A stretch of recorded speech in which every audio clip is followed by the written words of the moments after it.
พระมหาธิวากรคติยสิริพร้อมด้วยคณะศรัทธาวัดบ้านแพะและคณะกฐินผ้าป่าสามัคคีกรุงเทพเชียงใหม่ได้ทำการบูรณะวิหารทรงล้านนาหลังคามุงกระเบื้องดินขอประดับช่อฟ้าปานลมทำด้วยไม้สักลงทุนทรัพย์ทั้งสิ้นจำนวน 2,319,600 บาทถ้วนและได้ทำการก่อสร้างอุโบสถเสร็จสิ้นเมื่อปี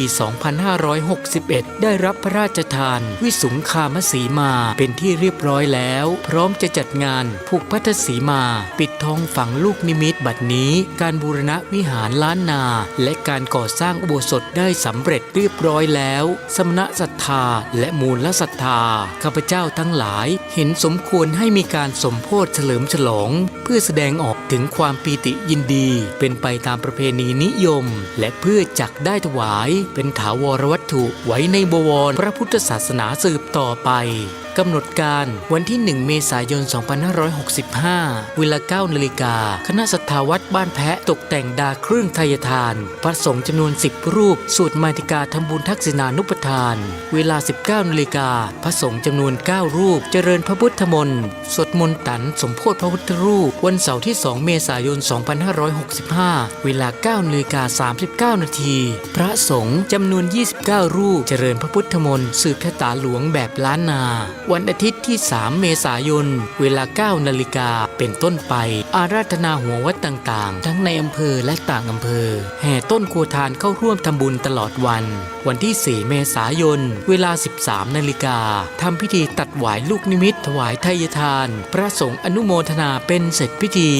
ในโอกาสอันเป็นมงคลนี้จึงขอเชิญท่านไปร่วมทำบุญอนุโมทนากับข้าพเจ้าทั้งหลายตามวันเวลาและสถานที่ดังกล่าวโดยพร้อมเพรียงกันงานนี้มีมโหรสพตามสมควร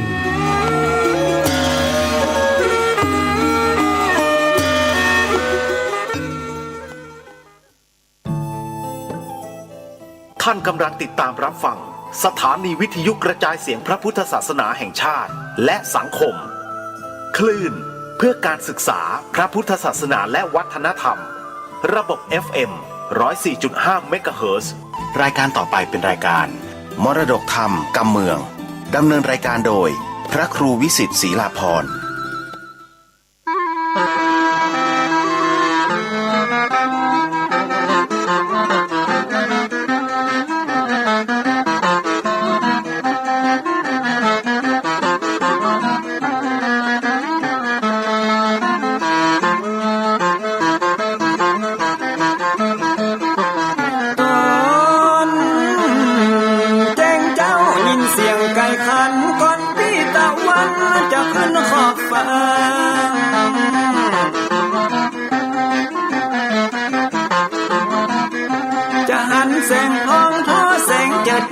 จัดการล้างหน้าอาบน้ำแต่งตัววันเริ่มต้นใหม่อย่าได้วันกลัวอย่าได้คุณมัวกังบนโศกอน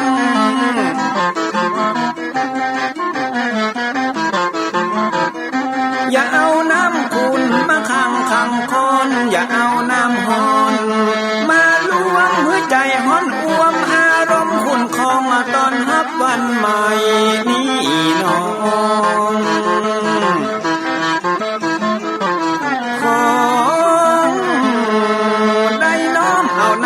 คำสอนของพระชินวรประเสริฐเลิศล้ำ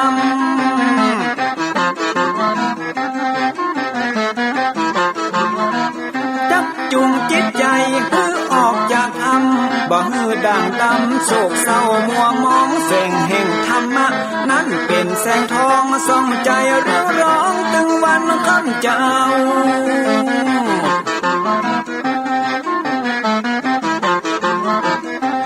สินมานำเอาธรรมมาเฝ้าเพื่อจิตใจเฮาจุ่มเย็นฝ่าฟันทุกเห็นต่อไปหน้าจะบ่ไหววันแต่เนิ่นเชิญพี่น้องมาฟังรายการธรรมะเบิกบานตอน6 โมงเช้า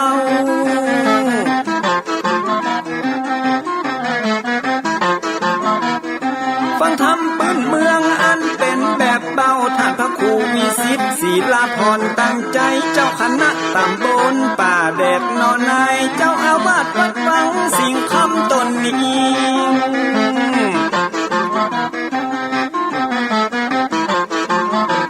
อนุรักษ์ของเก่าล้านนาก่อนกี่คือลูกหลานเฮาตี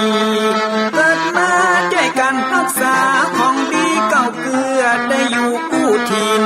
ล้านนาฟังทำแล้วของแผ่วจิตใจเหมือนป่าอยู่ในนาทีนั้นนาม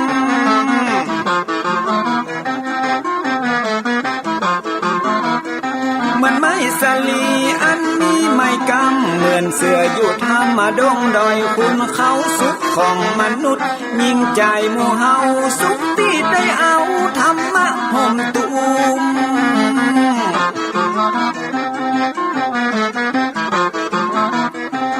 ใจคนใดมีธรรมห่อหุ้มใจคนนั้นจุม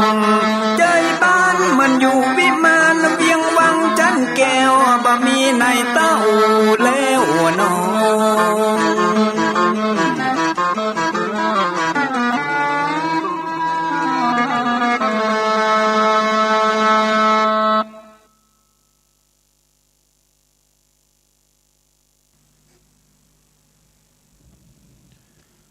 ขอยกมือ10 นิ้วกราบนบนอบน้อมอย่างพระติรัตนเกี่ยวเจ้าตั้ง3 ประการอันมีพระพุทธพระธรรมและพระสงฆ์อันเป็นสรณะที่เปิ่งตีเคารพนับถืออันสูงสุดในชีวิตกราบคารวะแตบไตไวสาปุญญปารมีธรรมพระมหาเถรานุเถระครูบาสังฆเถระเจ้าภิกขุสงฆ์สามเณรจุตนจุองค์ด้วยความเคารพเจริญสุขเจริญปรพอออกไม่ออกศรัทธานาบุญพุทธศาสนิกชนทุกท่านขอน้อมต้อนรับทุกท่านเข้าสู่รายการมรดกธรรมกับเมือง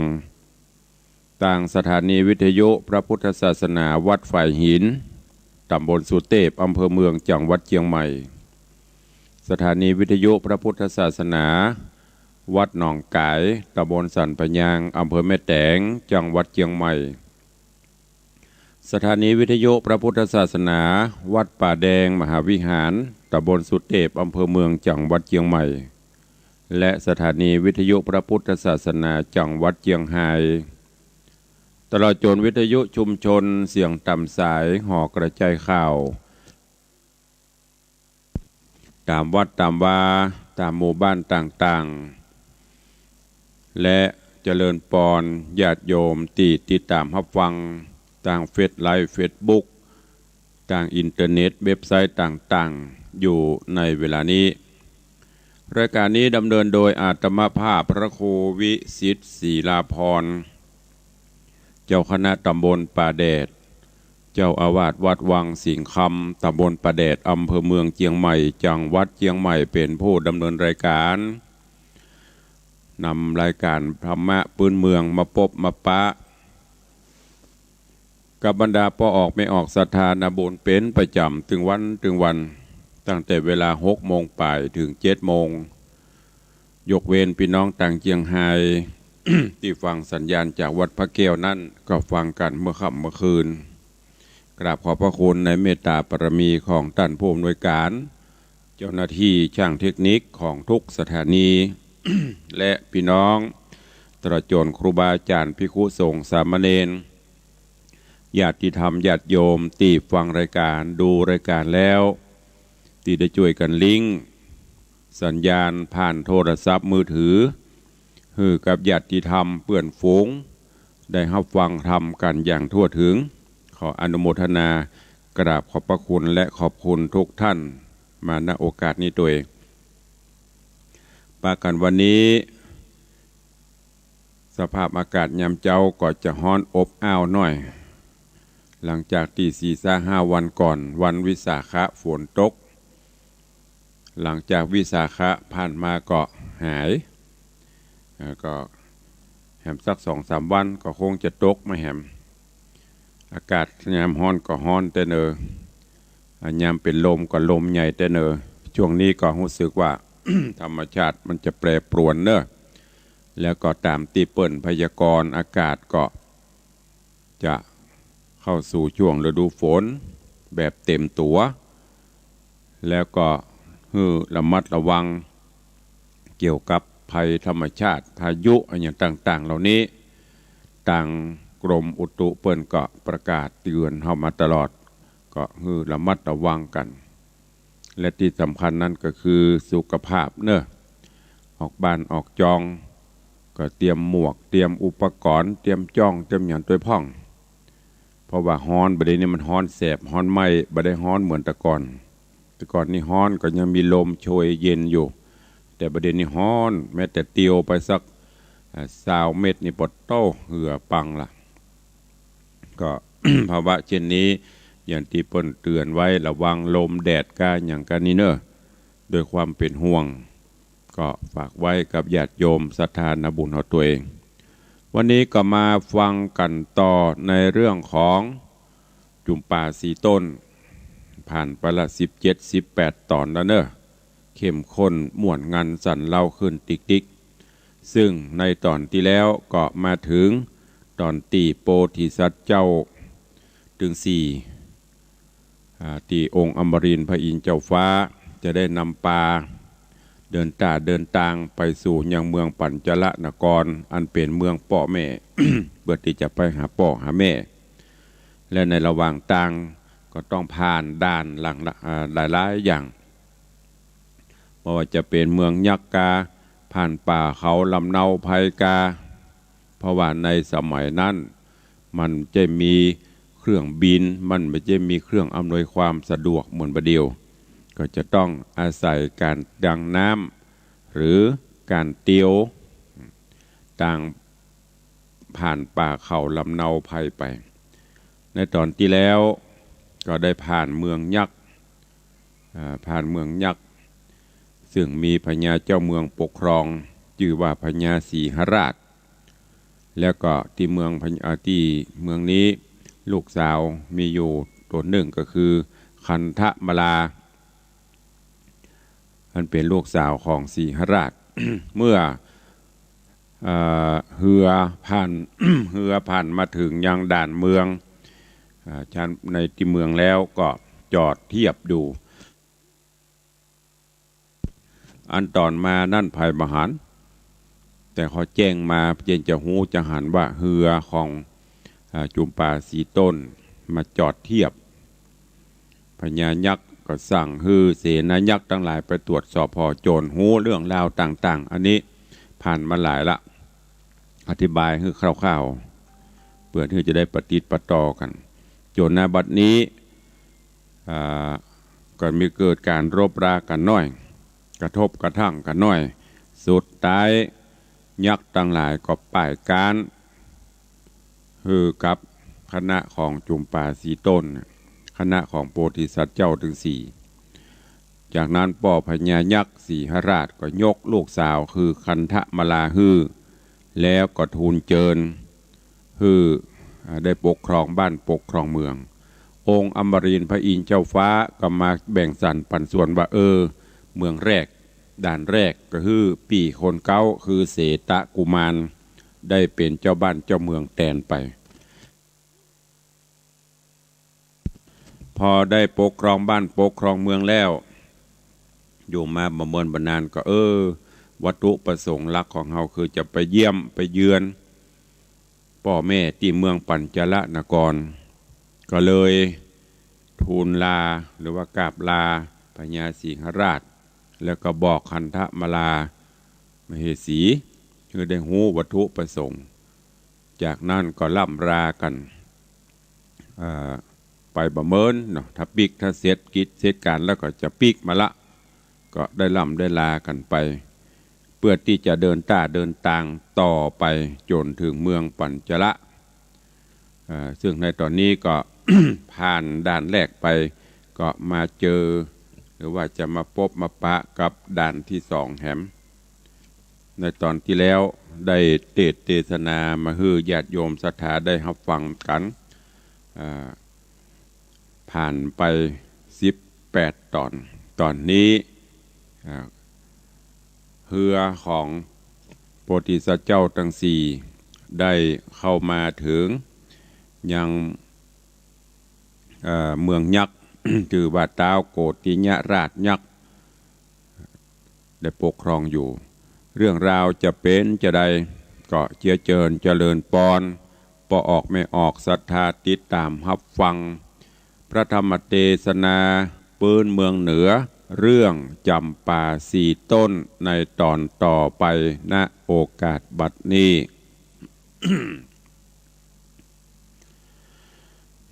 นะโมตัสสะภะคะวะโตอะระหะโตสัมมาสัมพุทธัสสะสัทธะโบฟังลาโสตุจันนาสัพปุริสะตังหลายตั้งยิ่งใจม้วนหมู่ที่ปากันทาอยู่ฟังธรรมจุงจักจำฟังยังจำปาสีตนในตอนต่อไปนั่นแหละนะการกาดละกวนมาฮอดเต้าโตนยอดเสตะกุมารก็นำโยทหารม้วนหมู่รีบลงสู่นาวาไฟไปหาเหือใหญ่แห่งเทพไทยคุณสวรรค์แล้วไข่ปั้นบอกกล่าวฮือหูข่าวขี่แย่ขุนอินตาบุญใหญ่หูแจงควายสับปะการก็นำเอาสีกุมารพี่น้องออกลอยล่องวังไซลอยล่องไปจะใจส่วนเหือใหญ่นาวาแห่งยักษ์ขาอาจกลาก็ล่องกว่าจอมการได้3 วันบอกขาดจริงไปรอดเขตเวียงใจแห่งยักษ์ตาใสหาดหาวชื่อว่าเต้าโกติยราชยักษ์ขาคุณอินตาเทพไทยก็เหือใหญ่เจียงคานตังเหือยักษ์หานมวลหมู่ยังจอดอยู่กลางฟองก็มีหันแหละนะโกติญะปันนะยักขราชาอันว่าพญายักษ์โกติญราชฤทธิงอาจแสงสามีเตจาหาดเฮานั่งเต้นเต้าสะวยเมืองโยธาเรื่องหลายแหล่นับบ่เป้สังขญาย่อมปัลลาจุผู้อาจภาพสู่พระโจรหูเวทมนต์ศักดิ์สวาดจบฉลาดสิปกูลย่อมมาหนุนอยู่เฝ้าอย่างเต้าเจ้าห่อจันเป็นนิรันดร์จะใจบ่เว้นไว้วันใดเจ้าห่อใจโกติญราชอยู่ภาษาเจียงคานมาเมินนานเต้ใส่นับอ่านได้หลายปีบ่หอนมีนอดเนื้อจากสืบเชื่อแตนตน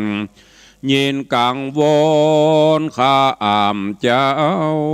อกไม่เอาเป็นควันยังมีวันหนึ่งใส่เต้ายศใหญ่โกติญราชาปาเสนาม้วนหมู่ออกไปสู่อุญญาณเพื่อสำราญโจมดอกพงกรีออกบานงามมีหลายลามจุสิ่งคันทะยิงเอาใจ เต้าเตียวไปจะใจก็หันใส่นารีลักษณะดีบอบพรงามจะจรนางเดียวชมจะเลวว่าว่องวันนะส่องโสภาเป็นโอปะปาติกากำเนิดคือว่าเกิดพดมาจากบุพผาดอกไม้แล้วขึ้นใหญ่สับปันเจ้าห่อจันโกติญราชหันนางนาฏกัญญายินขุนนาคะคอยดังลูกน้อยใส่ใจจริงเร็วไวบ่จ้าอุ้มนางนอดลาดนงคราม นจากวิญญาณส่วนดอกรีบปีกบอกห่อใจเต้าก็มีใจฮักขอดอย่างนางยอดนำแนจริงใส่มาจริงใส่นำมาชื่อซอยวาดนางนอดน้อยปุษมาลีอาจยามีแต่งไว้เฮือนางกอมใจกันยากานานาหนุ่มเทาวังเวทเป็นเฝ้าเป็นปริวารบ่อปอดนานเต้ใส่15 ปีควายเติงตันเจ้าห่อจันผู้ป้อหักลูกน้อยหนอนำนาบ่ฮือกลาลาพรากออกไปจากหอใจบ่ฮือไผ่ได้ไกลเต่าเว้นไว้แต่นางสะนมตังแม่นมหนุ่มเทาอันเคยอยู่เฝ้าเดิมมาก็มีหันแหละนะตาในกาละนอนใส่เต่ายศใหญ่โกติญะราชาหันนาวาต่างนามาจอดตาเวียงใจจุมคนในอำมาตย์ปจานาราชโยธาหันกับตาจุผู้ต่างกล่าวอูทำการเสียงเนื้องนันสะเศร้าว่าเป็นเหือเต้าเมืองใดเขารีบไปน้อมไว้ซึ่งเต้าไทยผู้บานไขอาการบอกเราแก่เต้าเจ้าตามมีเจ้าปุรียศเย้าฟังกำกล่าวจะไขรีบลุกไปเล็งส่องตัดแน่ป่องเบ่งจรพอสากรซื้อนาแห่งห่างจากตาดดอนสายหันเหือใหญ่เล่มใหญ่เต้ากึดไข่ในใจว่าเป็นเหือไผ่ต่างดาวมาจากดาวใดจาสังโพธมายังจอดตัดหน้ายอดห่อใจ เป็นสันใดบอดยานกูตั้งด่านจดเจือตั้งหนเหนือหนไตมันมารอดใดสันใดแม่แอนมาไกลต่างเตศล่วงเขาเขตแดนกูกวนมาจูน้อมบาทอภิวาทวันตาตามธรรมดาแบบเบาหอยฮีดเก่าโบราณมันอาจหารกระยาบเตียงมาผาบเบียงใจกวนเรียวไวรีบหาวห้องเอิ้นเป่าโยธา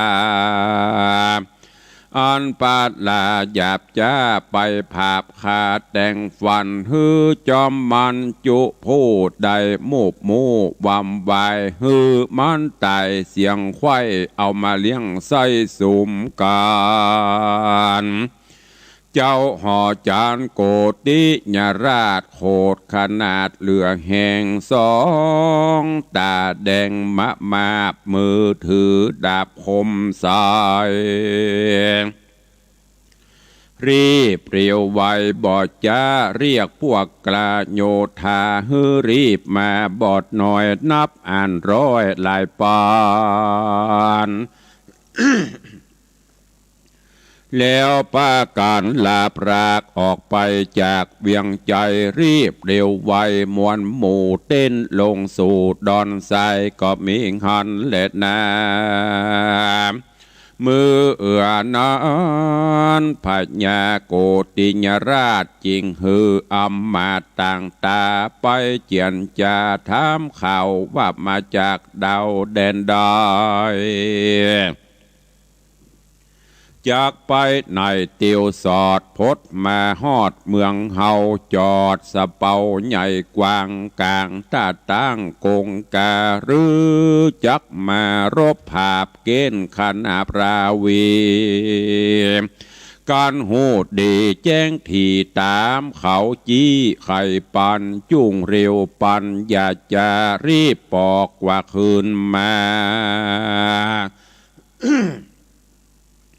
อามาตต่างตาหาดหาวรีบว่างเฝ้าเรียวไวกันว่าไปลอดแล้วขึ้นเหือนเกี่ยวนาวาจริงใครจะทำข่าวดังตันเต้าจำแม่ขุนอินตาบุญใหญ่หูแจงควายจุอันอ่านยิ่งไข่ปานเก่าจี้ฮือกูมานปี้ทวนสองมีนามปองบอกไว้ว่าเจ้าหนอไทยปิตราชกุมารออกไปขานต่อถอยกับยักษ์ถอยจังไรว่าเจ้าจูงไปนอกยืนอยู่ขอกนาวาก้อนยักษ์ขามาถามข่าวเจ้าจูงกล่าวตามมีนอปุรีปิตราชฟังโอกาสกำจาอันขุนอินตาใครบอกก็รีบออกมาปันยักเล็งหันยังเจ้าก็ตันเล่าจะถามว่าดูราใจรามมวลหมู่สู่จักไปสู่แดนใดอยู่ที่ไกลหรือไกลเขตเต้าไทยใดจาสั่งบอกมาบอกกล่าวฮือหูข่าวตามรายสู่ตั้งหลายประมาทเจ้าภาศาสตร์เมืองเฮามายังเศร้าบอกอย่ารีบออกพันภายสู่เตียงตายหมู่บ่เว้นผู้คนใดเจ้าใส่ใจปิตราชฟังโอกาสเยียนจาว่าดูรายักขาแกวนใจตูนี้ใส่มาไกล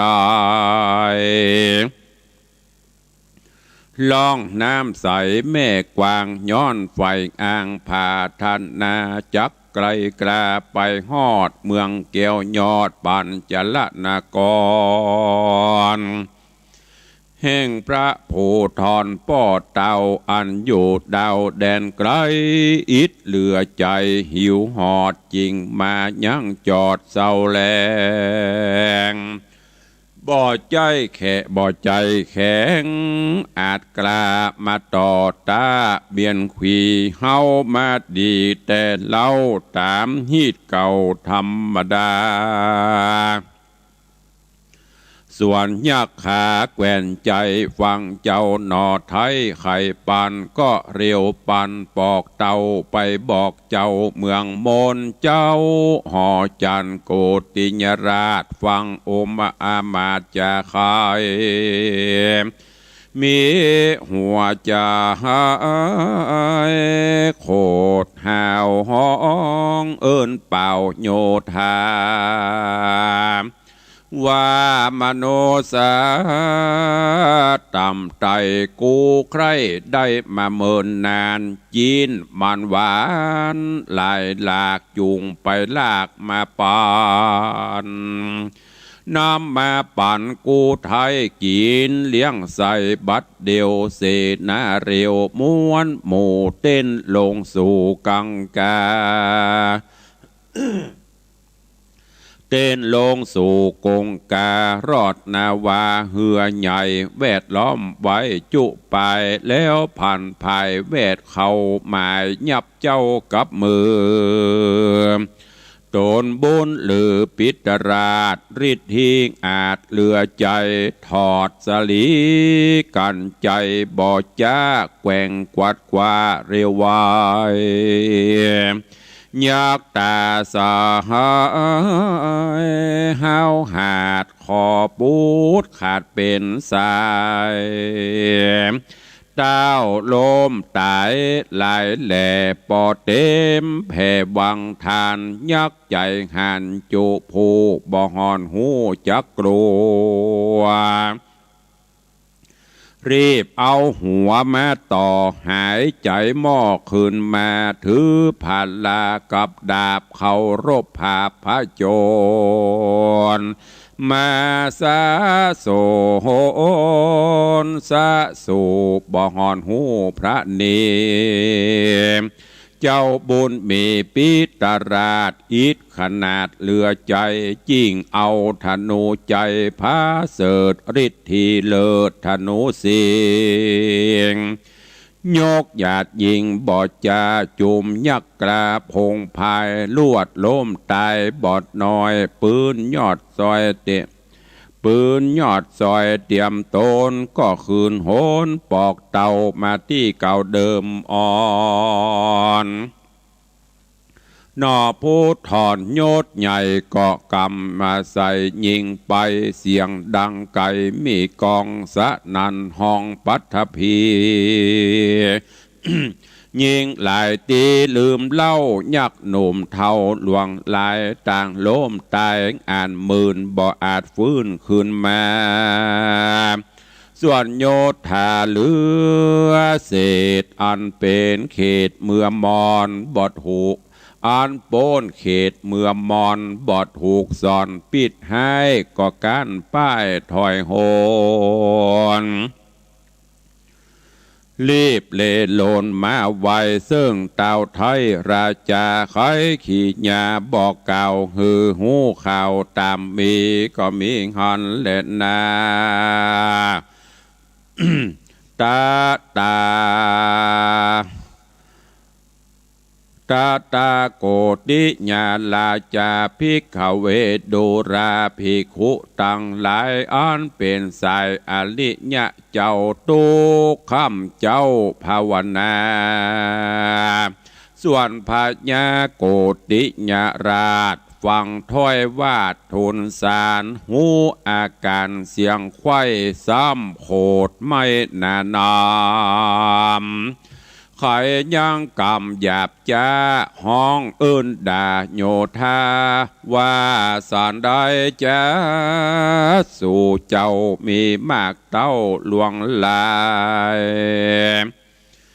บ่เป๊ะใจต่างนาป้อยแล่นกว่าถอยโหนจูมรีปนไพร่น้อยได้กลาดกรอยวำวายปูนดีอายนักแก่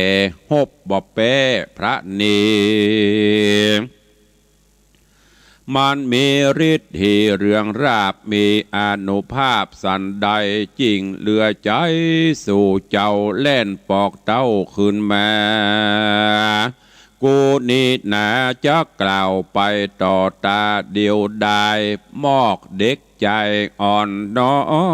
ยกูบ่ปล่อยมันไปจักเลวไว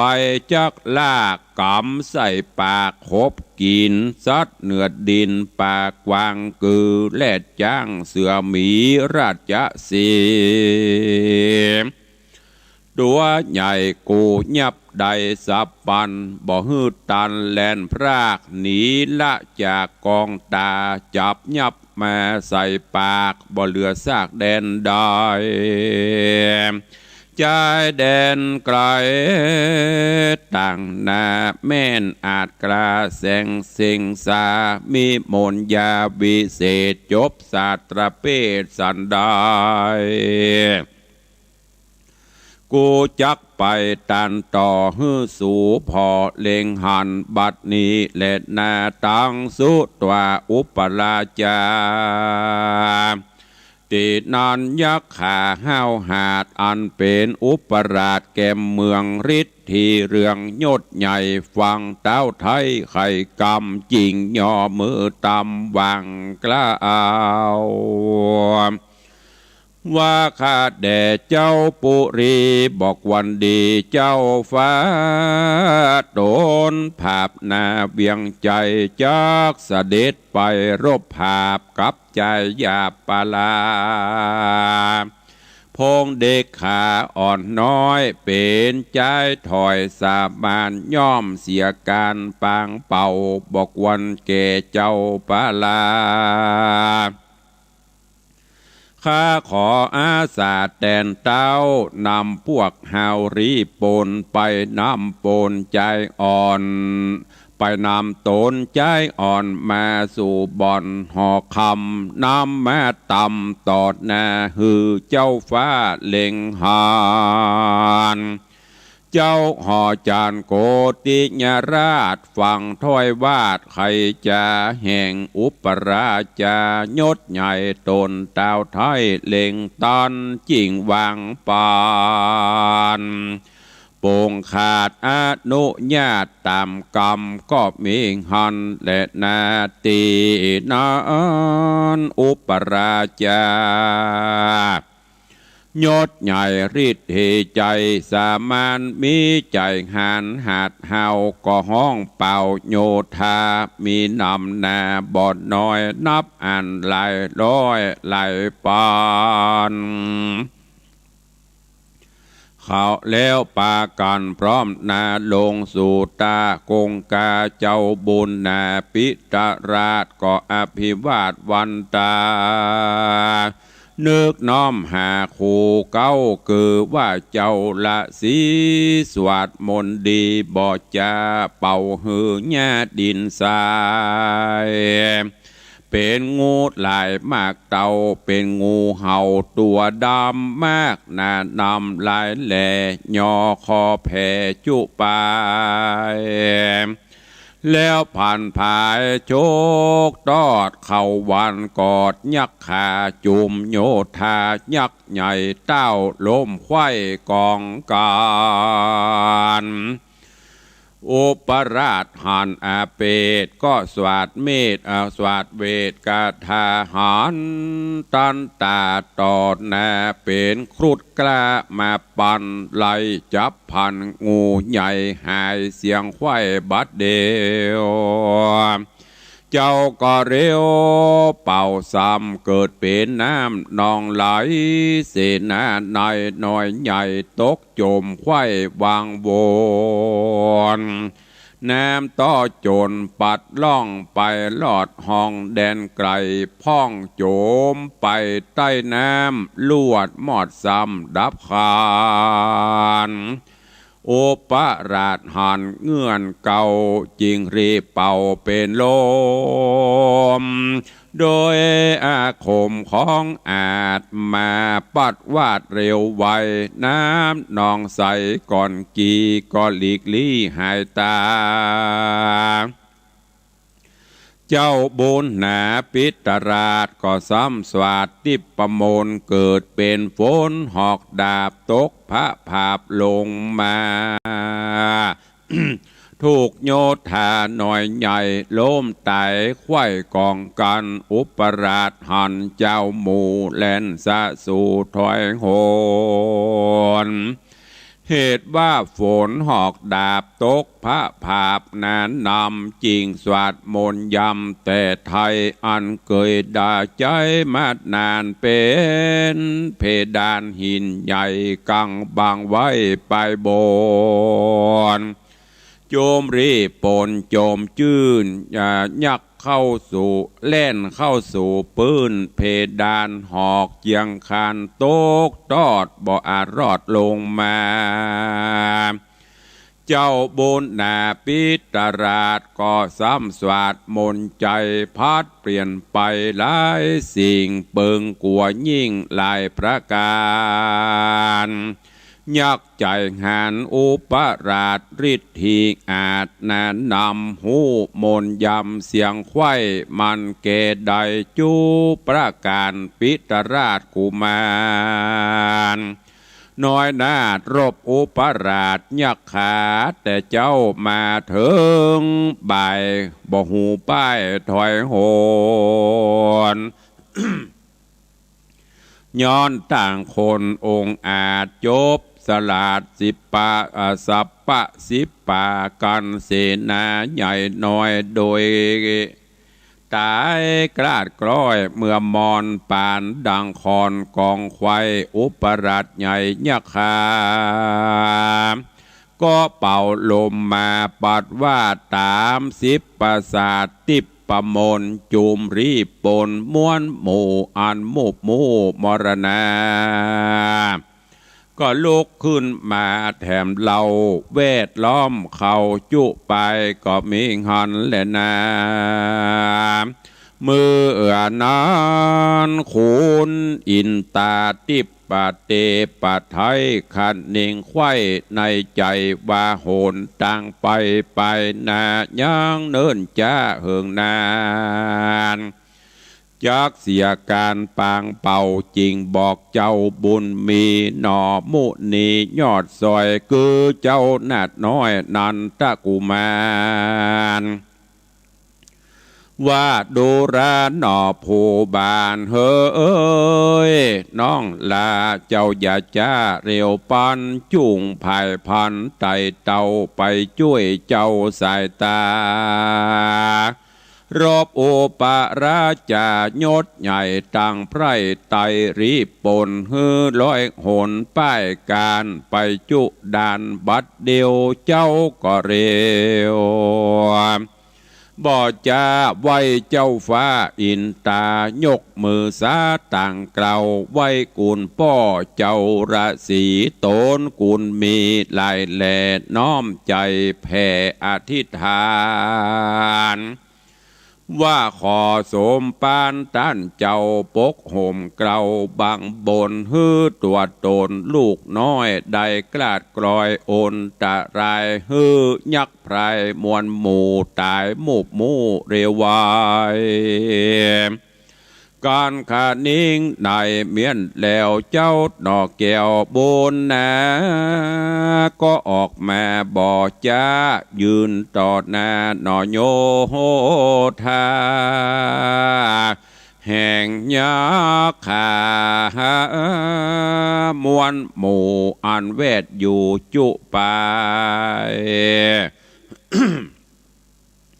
ยกมือผายจี้ใส่ยักษ์น้อยใหญ่หลวงลายก็ล้มตายตันบาดดาระดาดกองการบอกกระผ่านฟื้นได้ตายเสียงควายจุคนก็มีหันและนานิธิตังขีญาสังวันนาวิเศษจาห้องเหตุธรรมเทศนาจำปาสีต้นก็บังกลมสมฤทธิ์สเดชญาติโยมสาธุชนทั้งหลายได้ติดตามรับฟังพระธรรมเทศนาจำปาสีต้นก็ผ่านไปแห่มตอนหนึ่งอันเป็นตอนที่19เรื่องราวตอนนี้ตังองค์อมรินทร์พระอินทร์เจ้าฟ้าก็ได้นำปลา4กุมารล่องลอยไปตามนาวาหลังจากที่ผ่านเมืองยักษ์ไปเมืองหนึ่งละตอนนี้มาสู่เมืองที่2ไปพบไปปะพญายักษ์แห่งพญายักษ์ก็ได้ใจเสนายักษ์ทั้งหลายไปเรียบเลาะพอแล้วก็ดูว่าเป็นภัยผู้ใดจะไปที่ไหนเหตุจะได้เล่าถึงเข้ามาสู่บ้านสู่เมืองเฮาเสนายักษ์ก็ไปกราบทูลถึง4กุมารก็เล่าเรื่องราวต่างๆว่าจะไปที่ไหนอยู่เมืองใดมานี่บ่ได้มีประสงค์ให้อันอย่างเน้อนำเรื่องราวบอกฮือเสนายักษ์ก็ปิกไปบอกฮือพญาของตัวเก่าโอ้แทนที่จะดีอกดีใจที่ไหนได้ก็ซ้ำมาอันโคตรเปิ้นแหมจะลบทับจับศึกได้จนสุดท้ายมาไปยอมกันก็เอาฮบกันต่อไปแต่ยังบ่ฮู้จะป้ายจะเปจะการเตื้อในตอนนี้กุมารน้องล่ากำลังจะออกไปช่วยเพื่อที่จะได้สงบศึกอย่าเว่ยๆจะได้เดินทางไกลเดินทางไปตั้งหน้าแหมข้างแหมเมินอยู่เรื่องราวจักเป็นจะได้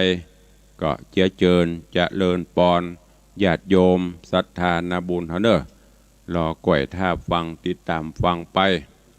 ช่วงนี้ภารกิจการงานต่างๆก็เบาบางลงก็คงจะได้มาพบมาปะ เทศนาฮือญาติโยมทั้งหลายได้รับฟังกันไปจนจบจนปฏิปต่อกันวันนี้ก็ขอโปร่งวางไว้แต่เพียงเต้าอี้ก่อนเนอะ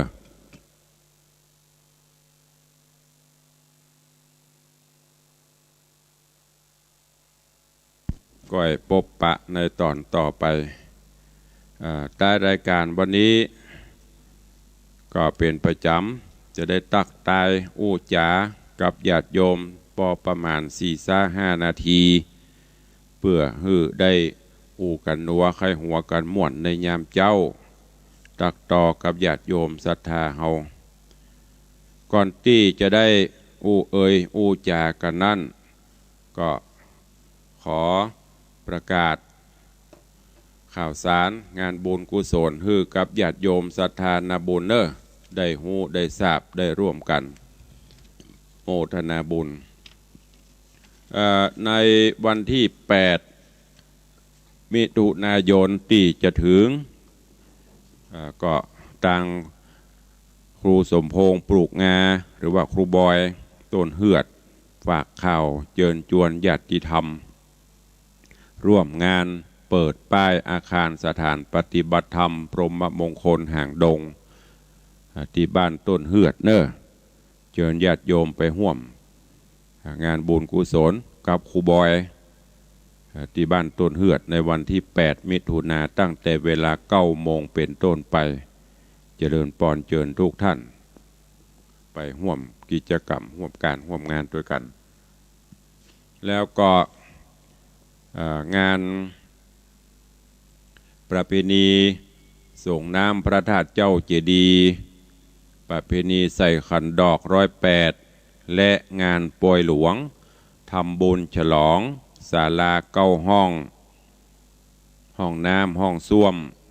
ตลอดโจรเสนาสนะต่างๆที่วัดวังสิงห์คำเนอะจะได้กำหนดการจัดงานทำบุญเฉลิมฉลองป่วยหลวงพร้อมกับลวดกับงานส่งน้ำพระธาตุและก็ใส่ขันดอกพร้อมคราเดียวกันไปเลย3 วัน 3 คืนเนอะในวันที่29-30 มิถุนายนเดือนหน้านี้เนอะแล้วก็ปาดไปถึงวันที่ 1 กรกฎาคมอันเป็นวันสุดท้ายเป็นวันเดือน9ดับขอเอิ้นเชิญชวน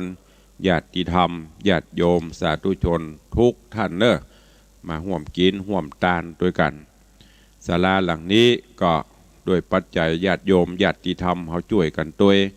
แล้วก็คณะศรัทธาวัดวังสิงห์คำตัวตลอดจนพระป่ากฐินมาช่วยกันริล่ำตำสร้างก็หมดไปถึงมวลที่ได้สร้างก็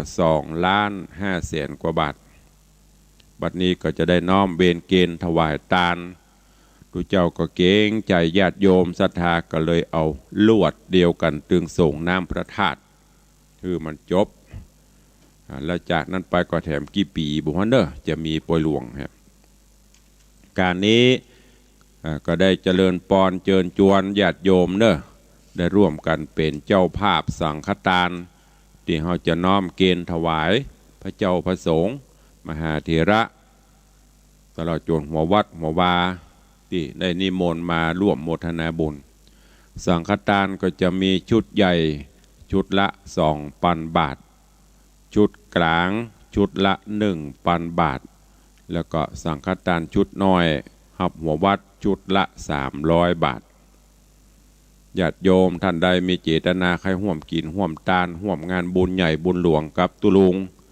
ก็เจริญพรเจริญเนอะก็ผู้ที่ร่วมบุญกุศลมาแล้วเจ้านี้ขออนุญาตเมตตาประชาสัมพันธ์รายนามเนอะก็มีโยมแม่ปราณีพยัคฆ์ไคหพลนางสาวอนงนายพิรุณเด็กหญิงไอรินอันนี้บ้านหนองแต้นสันปะตองร่วมโมทนาบุญสังฆทานชุดใหญ่1 ชุด 2,000 บาทพี่นานจรัญปิยะจันทร์บ้านดอยซิวร่วมบุญกุศลสังฆทานชุดใหญ่1 ชุด 2,000 บาทอุทิศกุศลฮื้อปนันปั่นแม่ไหลปิยะจันทร์ อาจารย์แม่รัตดาวันคุณานุวัฒน์ชัยเดชชุมชนศรีละนาสังฆทานชุดใหญ่1 ชุดแม่อุ้ยมอนจันทร์ยาสมุทรบ้านน้อยสันกะแปงชุดน้อย1 ชุดโยมแม่อุ้ยมอนเตรียมตาเฉียบแหลมบ้านสลับปีสังฆทานชุดน้อย1 ชุดโยมแม่ทองอยู่เศษตันชุดน้อย1 ชุดแม่บัวคำก่ำปูคาอุทิศฮือป้อปั่นก่ำปูคาสังฆทานชุดกลาง1 ชุด1,000 บาทแม่มาลัยวิชัยยองอุทิศกุศลฮือป้อสุวิทย์สิงคเนตรป้อใหญ่วิชัยยอง2 ชุด300 บาท600 บาทป้ออุ้ยปั่นมูลศรีพร้อมลูกหลานบ้านแม่คือดอยสะเก็ด2 ชุด600 บาทแม่บุญปั่นมีงานพร้อมครอบครัว2 ชุด600 บาทแม่ประณีรอดเรือน2 ชุด1 ชุด300 บาทโยมแม่นิ่มนวลรอดเรือน1 ชุดโยมดงเยากันทะ2 ชุดแม่หลวงกัญญายี่นางต้นเปา1 ชุดน้องพัฒนาหรือว่าน้องขุนแผนยี่นาง1 ชุดแม่มาลัยวิชัยยองบ้านข่วงสิง2 ชุดแม่จันดีปินตารักษาบ้านน้ำทงวังศรี1 ชุดแล้วก็โยมสิริธรโยมอมราวงแหวน3 ชุดขออนุโมทนาบุญขอบคุณเนอะที่ได้ร่วมบุญกุศลด้วยกันใครจะร่วมบุญกุศลสังฆทานก็เจริญปอนเจิญเนอะ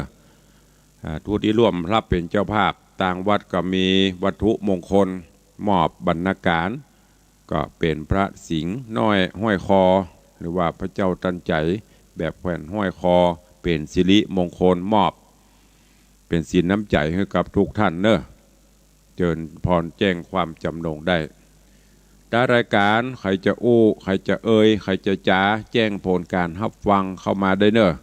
0817836540เข้ามาได้เนอะใครจะอู้จะเอ่ยจะรายงานก็เข้ามาได้นอกจากนั้นตุลุงก็ขออนุญาตประชาสัมพันธ์ขอบคุณญาติโยมที่ได้ร่วมบริจาคเป็นทองคำเป็นปัจจัยในการสร้างพระพุทธรูปพระเจ้าสิงห์คำเนอะ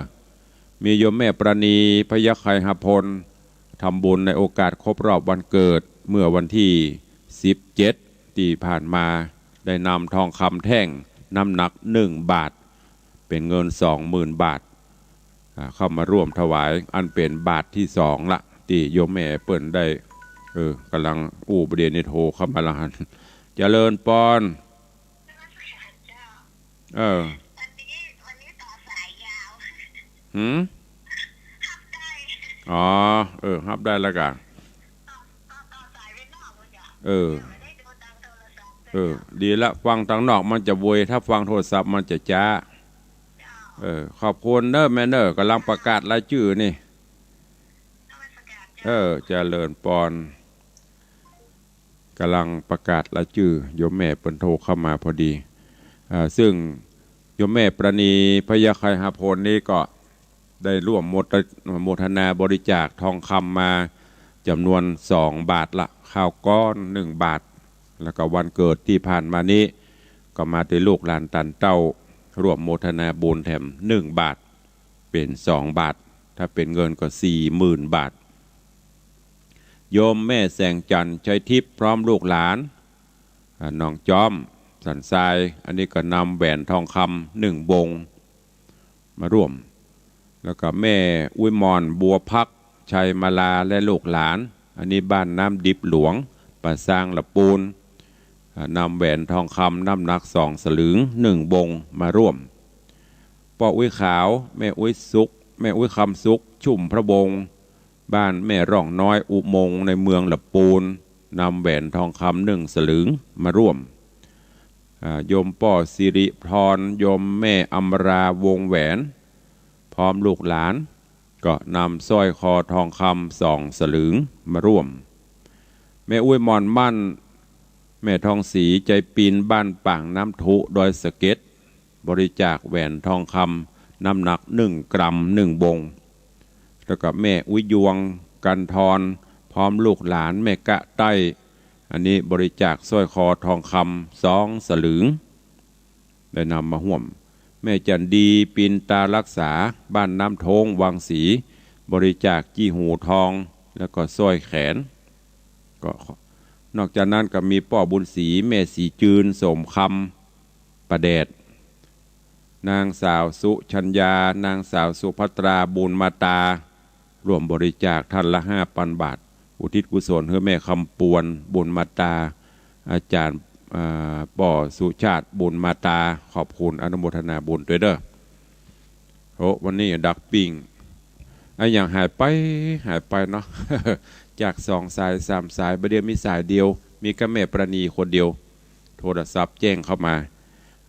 มีก็ดีบ่มีกำเป็นยังไม่ได้ซีเรียสใครอู้ตัวก็อู้ถ้าบ่ใครอู้ก่ายตุลุงแล้วก็ตามใจใครอู้ตัวก็โทรเข้ามาไม่อู้ก็แล้วไป เวลาก็หมดพอดีจะไปแล้วเนอะมีไผอู้ตัวก็จะไปละเวลาก็หมดละ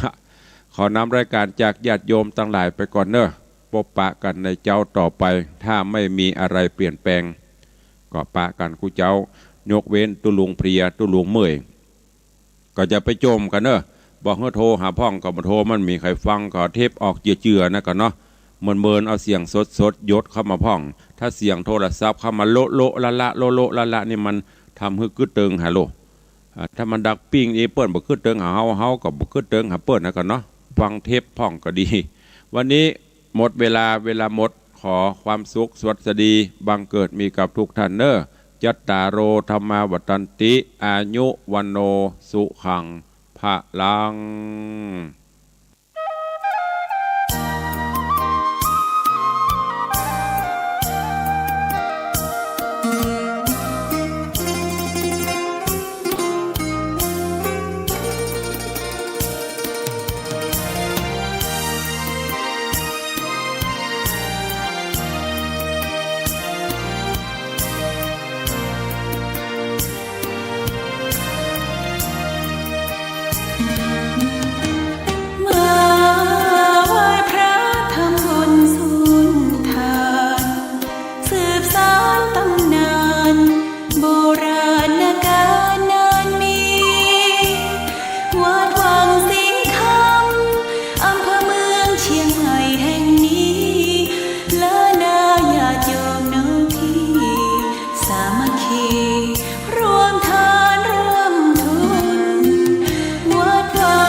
เจริญพรอวยชัยให้ท่านสุขใจทั่วกัน เ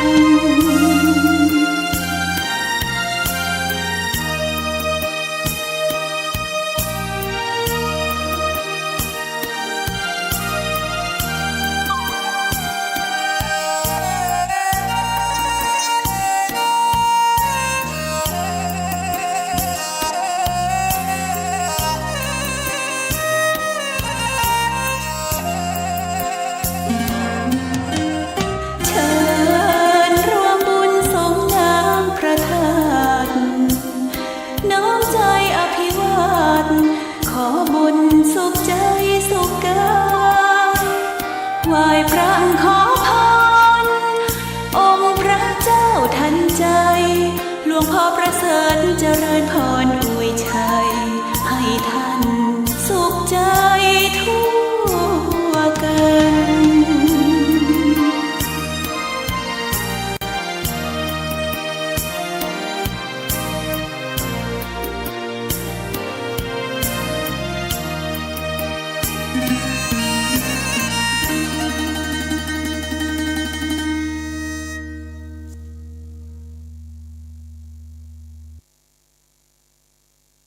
และผู้ป่วยใส่ท่อช่วยหายใจเพิ่มขึ้นจาก2สัปดาห์ก่อนแต่ยังอยู่ในระดับที่คาดการและรับมือได้ส่วนการเสียชีวิตวานนี้88ราย94%เป็นกลุ่ม608ในจำนวนนี้52%ไม่มีประวัติได้รับการฉีดวัคซีนและ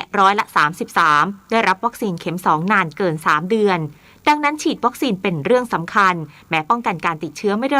100% แต่ป้องกันการเสียชีวิตได้มากขอให้กลุ่มผู้สูงอายุรับการฉีดวัคซีนแม้อยู่แต่บ้านไม่ได้ไปไหนแต่ในความเป็นจริงการมีคนในบ้านเข้าออกบ้านก็เสี่ยงติดเชื้อแล้วเพราะเชื้อโอมิครอนติดง่ายความสงสัยและความกังวลว่าญาติแก่แล้วฉีดวัคซีนจะอันตรายหรือเปล่าในข้อเท็จจริงก็คือว่าวัคซีนโควิด -19 ผ่านการวิจัยมีความปลอดภัยสูงและก็จากการฉีดมามากกว่า120ล้านโดสในประเทศไทยก็ยืนยันว่าปลอดภัยจริงๆนะครับโอกาสเกิดอาการไม่พึงประสงค์ร้ายแรงมีต่ำมากมีน้อยมากนะครับแล้วก็มีระบบดูแลเป็นอย่างดีด้านนายแพทย์วิชาญปาวันผู้อำนวยการกองควบคุมโรคทั่วไปกรมควบคุมโรคกล่าวว่ากระทรวงสาธารณสุขและสบคมีแผนเร่งรัดการฉีดวัคซีนเข็มกระตุ้นในผู้สูงอายุเพื่อเตรียมความพร้อมสำหรับเทศกาลสงกรานต์เนื่องจากเข็มกระตุ้นช่วยป้องกันการติดเชื้อและลดการเสียชีวิตได้ถึง41เท่าจึงสั่งการสาธารณสุขจังหวัดร่วมกับอสม.บูรณาการทุกหน่วยงานค้นหาและฉีดวัคซีนเข็มกระตุ้นให้ได้อย่างน้อย70%ก่อนเทศกาลสงกรานต์ปีนี้กระทรวงสาธารณสุขเองนะครับก็ได้มีการกำหนดเป้าหมายเร่งรัดการฉีดวัคซีนในผู้สูงอายุโดยการสั่งการไปยังสำนักงานสาธารณสุขจังหวัดทุกจังหวัดนะครับได้เร่งรัดในการค้นหาในการฉีดวัคซีนเข็มกระตุ้นรวมทั้งวัคซีนตกหล่นของผู้สูงอายุในพื้นที่นะครับโดยตั้งเป้าไว้ที่ผู้ที่ครบระยะของการฉีดวัคซีนเข็มกระตุ้นจะต้องได้รับวัคซีนอย่างน้อย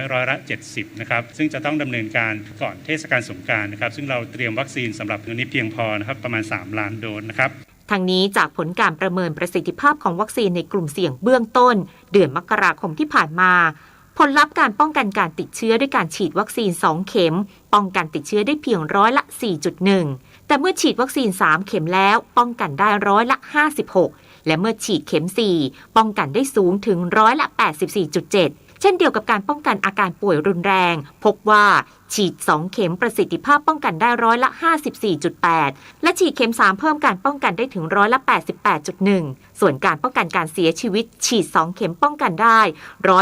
79.2%เมื่อฉีดเข็ม3ป้องกันการเสียชีวิตได้ถึง87%เห็นได้ว่าเข็ม3หรือเข็มกระตุ้นสำคัญมากช่วยได้ทั้งการป้องกันการติดเชื้อป้องกันการป่วยรุนแรงและการเสียชีวิตได้อย่างชัดเจนนฤมลอุดมพรรายงานขณะที่นายกรัฐมนตรีสนับสนุนนำงานวิจัยพัฒนายาและเวชภัณฑ์เพื่อให้ผู้ป่วยโควิด -19 ในประเทศเข้าถึงการรักษาที่ดีที่สุดนายธนกร วังบุญคงชนะโฆษกประจำสำนักนายกรัฐมนตรีเปิดเผยว่า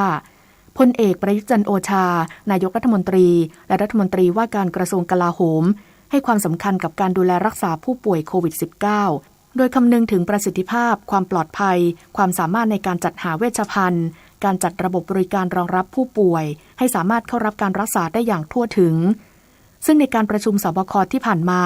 นายกรัฐมนตรีในฐานะผู้อำนวยการสบคกำชับให้หน่วยงานที่เกี่ยวข้องติดตามประสิทธิภาพเวชภัณฑ์ทั้งวัคซีนและยารักษาโดยเฉพาะให้สำรวจงานวิจัยและการพัฒนาเพื่อนำมาขึ้นทะเบียนประชาชนจะได้ใช้เพิ่มเติมเป็นการส่งเสริมระบบสาธารณสุขไทยให้มีความเข้มแข็งหน่วยงานที่เกี่ยวข้องเฝ้าระวังและพร้อมให้ความช่วยเหลือประชาชนที่ได้รับผลกระทบจากพายุ Depression ที่เคลื่อนเข้าประเทศเมียนมาวันนี้ส่งผลให้หลายพื้นที่ของไทยฝนตกหนักถึงหนักมากกรมอุตุนิยมวิทยาประกาศเตือนประชาชนหลายพื้นที่ของไทยเตรียมพร้อมรับสถานการณ์พายุ Depression บริเวณอ่าวเบงกอล คาดว่าเคลื่อนเข้าขึ้นฝั่งบริเวณประเทศเมียนมาในวันนี้ส่งผลให้ภาคเหนือภาคกลางภาคตะวันออกและภาคใต้มีปริมาณฝนเพิ่มขึ้นและมีฝนตกหนักบางแห่งขอให้ประชาชนระวังอันตรายจากฝนฟ้าคะนองและฝนตกหนักถึงหนักมากที่อาจเกิดขึ้นส่วนพื้นที่ภาคใต้คลื่นลมบริเวณทะเลอันดามันและอ่าวไทยมีกำลังแรงขึ้นคลื่นสูง 2-3 เมตรเรือเล็กควรงดออกจากฝั่งขณะที่พลเอกประวิตรวงษ์สุวรรณรองนายกรัฐมนตรีกำชับสำนักงานทรัพยากรน้ำแห่งชาติหรือสธนช.และกระทรวงมหาดไทยประสานงานหน่วยงานที่เกี่ยวข้องเตรียมรับสถานการณ์พายุดีเพรสชั่นพร้อมย้ำให้ฝ่ายปกครองในพื้นที่ให้ความสำคัญกับแผนและมาตรการเฝ้าระวังป้องกันการแจ้งเตือนในพื้นที่รวมทั้งเตรียมพร้อมให้ความช่วยเหลือประชาชนที่ได้รับผลกระทบอย่างเร่งด่วนโดยเฉพาะพื้นที่เสี่ยงเพื่อลดความเสียหายและดูแลความปลอดภัยของประชาชนด้านกรมชลประทานสั่งโครงการชลประทานในพื้นที่ต่างๆพร้อมรับน้ำหลากนายประพิษจันมาอธิบดีกรมชลประทานเปิดเผยว่าเพื่อเฝ้าระวังและรับกับสภาวะฝนตกหนักถึงหนักมากรวมทั้งสถานการณ์น้ำหลากได้เน้นย้ำให้เจ้าหน้าที่บริหารจัดการน้ำในอ่างเก็บน้ำขนาดใหญ่และอ่างเก็บน้ำขนาดกลางให้อยู่ในเกณฑ์ควบคุมพร้อมทั้งปรับการระบายน้ำให้เหมาะสมและสอดคล้องตามประกาศของกองอำนวยการน้ำแห่งชาติตลอดจนติดตามและตรวจสอบอาคารชลประทานให้มีสภาพพร้อมใช้งาน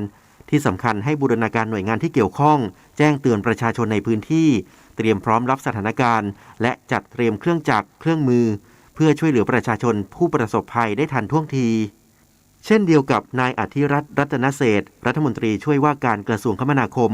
สั่งการให้กรมเจ้าท่าโดยสำนักงานเจ้าท่าภูมิภาคและสาขาและสำนักงานพัฒนาและบำรุงรักษาทางน้ำทุกพื้นที่ทั่วประเทศเฝ้าติดตามสถานการณ์และข่าวพยากรณ์อากาศอย่างใกล้ชิดพร้อมเตรียมเจ้าหน้าที่รถเรือและอุปกรณ์การช่วยเหลือผู้ประสบภัยเพื่อช่วยเหลือประชาชนได้ทันทีกรณีเกิดเหตุฉุกเฉินในพื้นที่หากประชาชนพบเหตุความไม่ปลอดภัยทางน้ำแจ้งได้ที่สำนักงานเจ้าท่าในพื้นที่หรือที่สายด่วน1199ตลอด24ชั่วโมงเอกวินกากะนิกรายงานรัฐบาลผลักดันไทยเป็นศูนย์กลางด้านโลจิสติกของอาเซียนตามแผนยุทธศาสตร์ชาติ20ปีนายธนกรวังบุญคงชนะโฆษกประจำสำนักนายกรัฐมนตรีกล่าวว่าพลเอกประยุทธ์จันทร์โอชานายกรัฐมนตรีและรัฐมนตรีว่าการกระทรวงกลาโหมติดตามนโยบายการพัฒนาความเชื่อมโยงระบบคมนาคมของไทยให้มีศักยภาพเพื่อรองรับการพัฒนาโครงการเชิงพาณิชย์ในอนาคตมีเป้าหมายเพื่อให้ไทยเป็นศูนย์กลางหรือฮับโลจิสติกทั้ง4มิติของอาเซียนตามยุทธศาสตร์ชาติ20ปีในส่วนของโครงการก่อสร้างทางหลวงพิเศษระหว่างเมืองหรือมอเตอร์เวย์สายบางใหญ่กาญจนบุรีระยะทาง 96.41 กิโลเมตรล่าสุดกรมทางหลวงเปิดเผยว่าการก่อสร้างคืบหน้า72%คาดว่าจะก่อสร้างแล้วเสร็จภายในเดือนพฤศจิกายนปี 2566 นอกจากนี้รัฐบาลได้เดินหน้าผลักดันไทยให้เป็นฮับด้านโลจิสติกของอาเซียนซึ่งที่ผ่านมาได้พัฒนาโครงการคมนาคมทั้ง4มิติมาโดยตลอดอาทิโครงการรถไฟทางคู่เมื่อก่อสร้างแล้วเสร็จจะสร้างมูลค่าทางเศรษฐกิจได้มหาศาลและยังมีโครงการแลนด์บริดจ์ที่จะเพิ่มช่องทางการขนส่งสินค้าข้ามภูมิภาคได้สะดวกอีกทั้งช่วยเพิ่มมูลค่าด้านการขนส่งให้ไทยด้วยซึ่งโครงการต่างๆจะแล้วเสร็จ 1-3 ปีนี้ไทยพร้อมเข้าร่วมมหกรรมพืชสวนโลกเอ็กซ์โป 2022 ฟลอริเอต อัลเมเร่ ณ ราชอาณาจักรเนเธอร์แลนด์โชว์ศักยภาพนวัตกรรมอาหารสินค้าเกษตรไทยสู่สายตาชาวโลกนายเฉลิมชัยศรีอ่อนรัฐมนตรีว่าการกระทรวงเกษตรและสหกรณ์กล่าวว่าประเทศไทยได้รับเชิญให้เข้าร่วมงานมหกรรมพืชสวนโลกครั้งนี้ระหว่างวันที่ 13 เมษายน ถึง 9 ตุลาคมนี้ณ ราชอาณาจักรเนเธอร์แลนด์เพื่อแสดงศักยภาพและความก้าวหน้าด้านการเกษตรการสร้างความเชื่อมั่นในคุณภาพมาตรฐานของสินค้าเกษตรและสินค้าเพื่อสุขภาพรวมทั้งสร้างความตระหนักรู้สินค้าเกษตรไทยไปสู่ผู้บริโภคหรือคู่ค้าในระดับสากลอีกทั้งเป็นโอกาสอันดีในการร่วมฉลองความสัมพันธ์ทางการทูตระหว่างราชอาณาจักรไทยกับราชอาณาจักรเนเธอร์แลนด์ครบรอบ 418 ปีในปีนี้ด้วยโดยไทยร่วมจัดงานภายใต้แนวคิดหลัก Trust Thailand จะนำเสนอนโยบาย BCG โมเดลและนโยบาย 3S คือ Safety Security และ Sustainability สอดคล้องกับแนวคิดหลักในการจัดงาน Growing Green Cities ความก้าวหน้าในด้านนวัตกรรมอาหารและสินค้าเกษตรของไทยรวมทั้งจะเป็นเวทีเชื่อมผู้ผลิตผู้ประกอบการและผู้ส่งออกสินค้าเกษตรของไทยเปิดโอกาสขยายธุรกิจกับผู้นำเข้าสินค้าของเนเธอร์แลนด์กรุงเทพมหานครจัดงานสงกรานต์ปีนี้ในรูปแบบวิถีไทยปลอดเหล้าปลอดภัยลดอุบัติเหตุและความเสี่ยงแพร่ระบาดโควิด -19 นายชวินสิรินาครองปลัดกรุงเทพมหานครเปิดเผยว่าการประชุมคณะอนุกรรมการการรณรงค์ประชาสัมพันธ์และสร้างการมีส่วนร่วมของภาคีเครือข่ายควบคุมเครื่องดื่มแอลกอฮอล์กรุงเทพมหานครได้พิจารณาแนวทางการควบคุมเครื่องดื่มแอลกอฮอล์ช่วงเทศกาลสงกรานต์สอดคล้องกับแนวทางของกระทรวงสาธารณสุขและมติของสบคเพื่อป้องกันและลดผลกระทบที่เกิดจากการดื่มเครื่องดื่มแอลกอฮอล์รวมถึงป้องกันการติดเชื้อโรคโควิด -19 และลดอุบัติเหตุทางถนนโดยบูรณาการหน่วยงานที่เกี่ยวข้องซึ่งในปีนี้สบคอนุญาตให้จัดงานเทศกาลสงกรานต์ในสถานที่ควบคุมได้และจัดกิจกรรมตามประเพณีเช่นรดน้ำดำหัวส่งน้ำพระประเพณีท้องถิ่นภายใต้มาตรการโควิดฟรีเซตติ้งและหลังจากร่วมเทศกาลสงกรานต์ให้สังเกตอาการตนเอง7วันสำหรับปีนี้กรุงเทพมหานครจัดงานสงกรานต์จุดเดียวบริเวณเซ็นทรัลเวิลด์เน้นความเป็นไทยและปลอดภัยด้านนายสมบัติพิมพ์สอนผู้อำนวยการสำนักเลขาธิการมหาเถรสมาคมกล่าวว่าที่ประชุมมหาเถรสมาคมมีมติเห็นชอบแนวทางและมาตรการจัดกิจกรรมวันสงกรานต์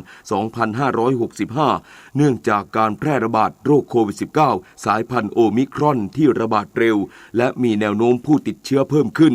จึงขอความร่วมมือวัดทุกแห่งเฝ้าระวังและป้องกันความเสี่ยงการแพร่กระจายเชื้อต่อผู้เข้าร่วมประกอบกิจกรรมทางพระพุทธศาสนา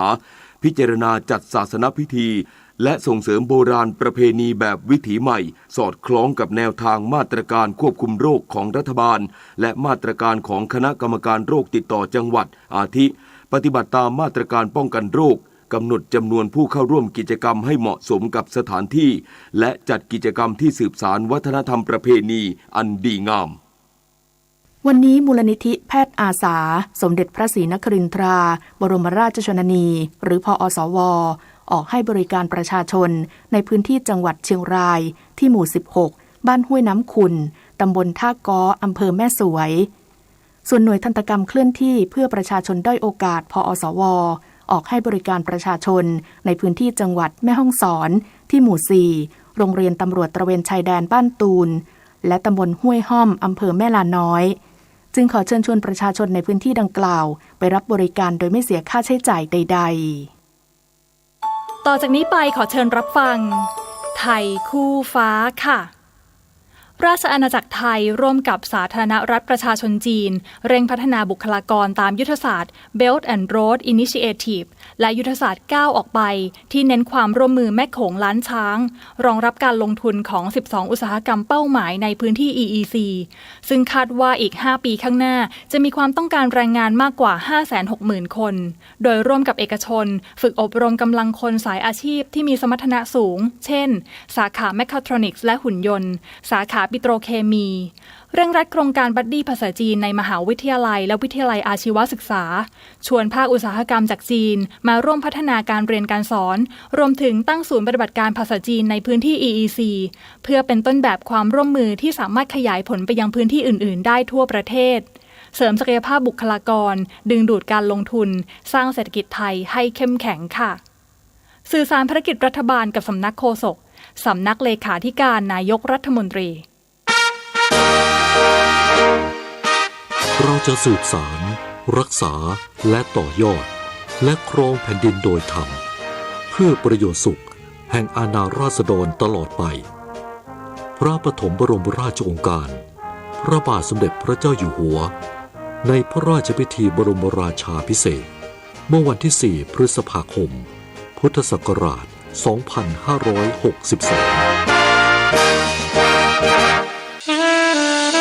ข้าราชการต้องแยกเรื่องส่วนตัว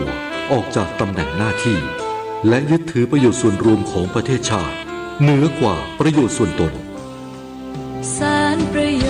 ชน์ของชาติและปวงประชา อีกหนึ่งหัวข้อเรื่องจริยธรรมที่ข้าราชการพลเรือนทุกคนพึงควรปฏิบัติทำความดีเพื่อชาติไทย 7:17 นาทีต่อไปรับฟังข่าวต่างประเทศนายดมิโตร ลูคูเลบารัฐมนตรีต่างประเทศยูเครนเรียกร้องจีนให้เข้ามามีบทบาทสำคัญในความพยายามแก้ปัญหาความขัดแย้งกับรัสเซียการเรียกร้องดังกล่าวมีขึ้นหลังยูเครนเรียกร้องจีนเมื่อสัปดาห์ที่แล้วเพื่อให้ประณามการรุกรานยูเครนของรัสเซียแต่จีนยังคงนิ่งเงียบต่อการกระทำของรัสเซียในยูเครนขณะที่เมื่อสัปดาห์ที่แล้วประธานาธิบดีโจไบเดนของสหรัฐเตือนประธานาธิบดีสีจิ้นผิงของจีนว่าจีนจะเผชิญสิ่งที่จะเกิดขึ้นตามมาหากจีนให้การสนับสนุนด้านวัตถุแก่รัสเซียทางด้านทูตจีนประจำสหรัฐกล่าวเมื่อวันอาทิตย์ว่าจีนไม่ได้ส่งอาวุธให้รัสเซียเพื่อใช้ในยูเครนแต่ไม่ยอมรับว่ามีความเป็นไปได้ว่าจีนอาจดำเนินการดังกล่าวในอนาคตขณะที่ชาติตะวันตกอื่นๆก็เรียกร้องจีนให้ประณามการกระทำของผู้นำรัสเซียในยูเครนผู้นำฮ่องกงกล่าววันนี้ว่าฮ่องกงจะยกเลิกการห้ามเที่ยวบินจากหลายประเทศเข้าสู่ฮ่องกงรวมทั้งจากอังกฤษและสหรัฐและจะลดเวลาการกักตัวผู้เดินทางเข้าสู่ฮ่องกงขณะที่จำนวนผู้ติดเชื้อโรคโควิด -19 ลดลงนางแคร์รี่ลัมผู้บริหารสูงสุดของฮ่องกงประกาศระหว่างการแถลงข่าววันนี้ว่าการยกเลิกการห้ามเที่ยวบินจาก9ประเทศได้แก่ออสเตรเลียแคนาดาฝรั่งเศสอินเดียเนปาลปากีสถานฟิลิปปินส์อังกฤษและสหรัฐจะเริ่มตั้งแต่วันที่1เมษายนนี้เป็นต้นไปซึ่งคำสั่งห้ามเที่ยวบินจากประเทศเหล่านี้เข้าสู่ฮ่องกงเริ่มบังคับใช้ตั้งแต่เดือนมกราคม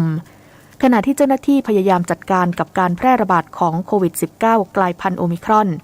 นอกจากนี้การกักตัวในโรงแรมของผู้ที่เดินทางเข้าสู่ฮ่องกงก็จะลดลงจาก14วันเหลือ7วันหากมีผลตรวจโรคโควิด -19 เป็นลบในวันที่6และ7ของการกักตัว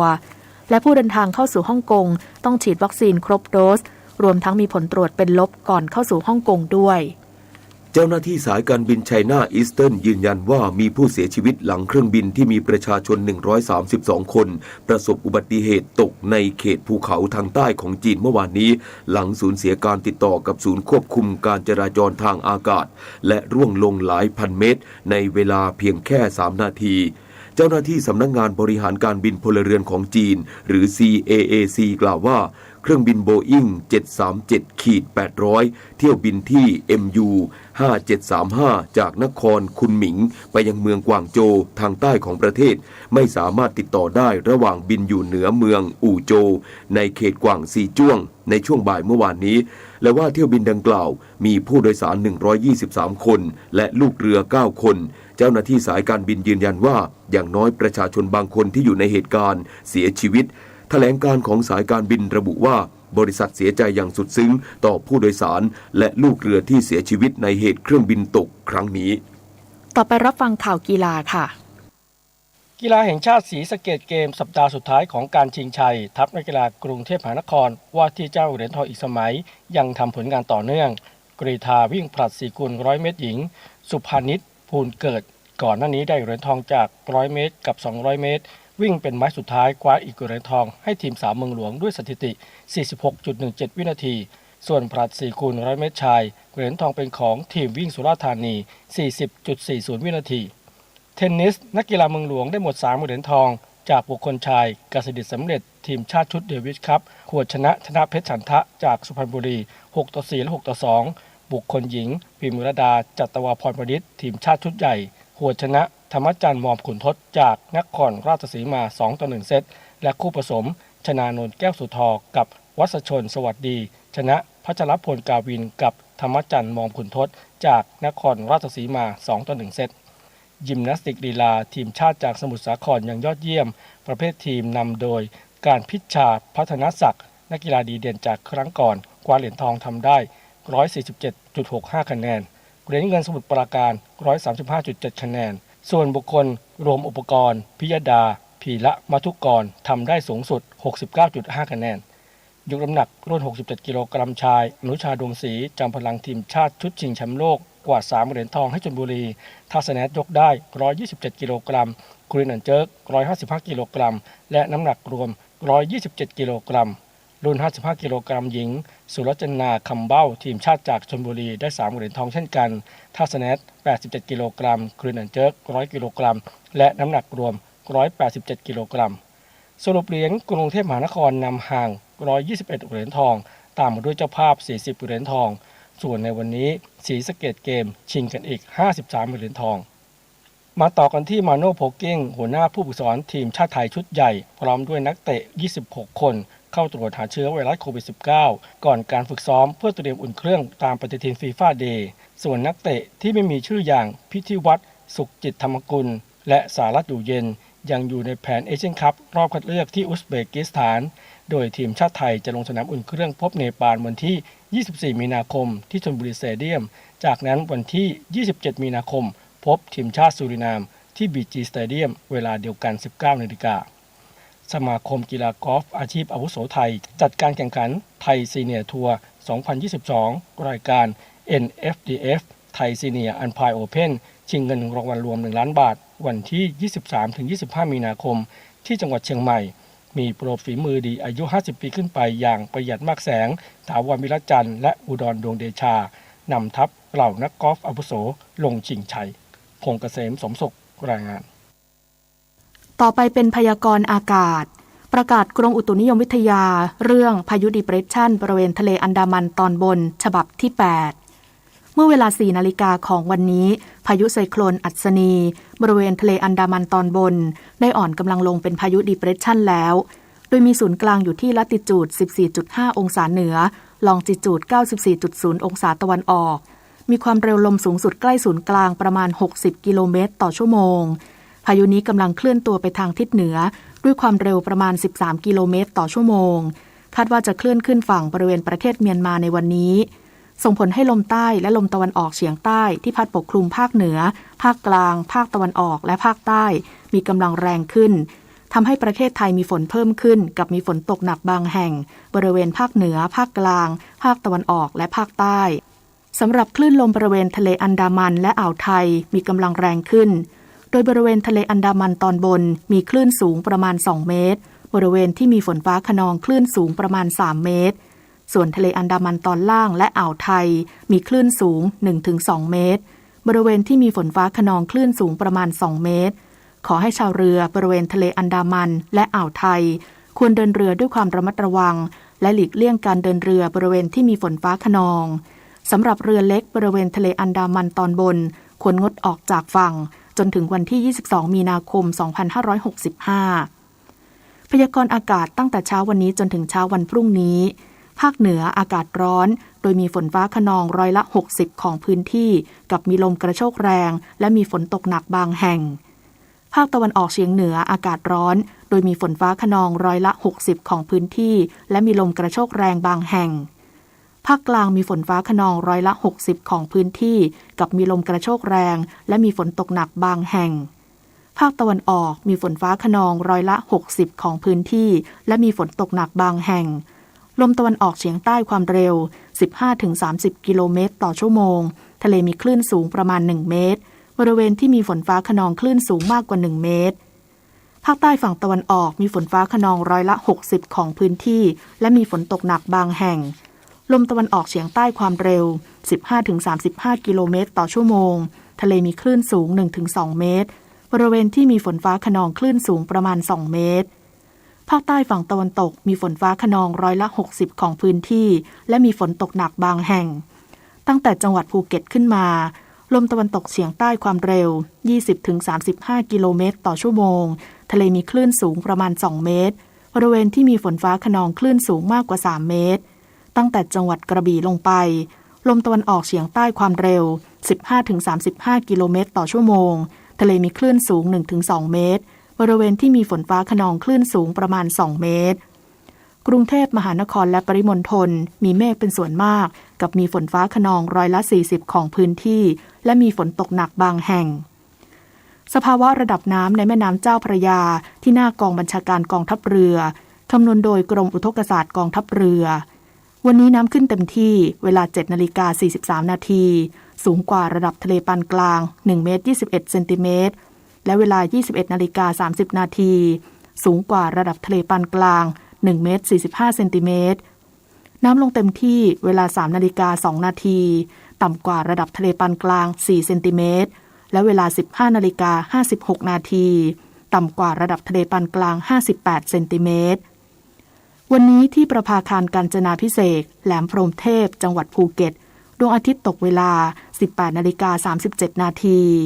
กรุงเทพมหานครดวงอาทิตย์ตกเวลา 18 นาฬิกา 29 นาที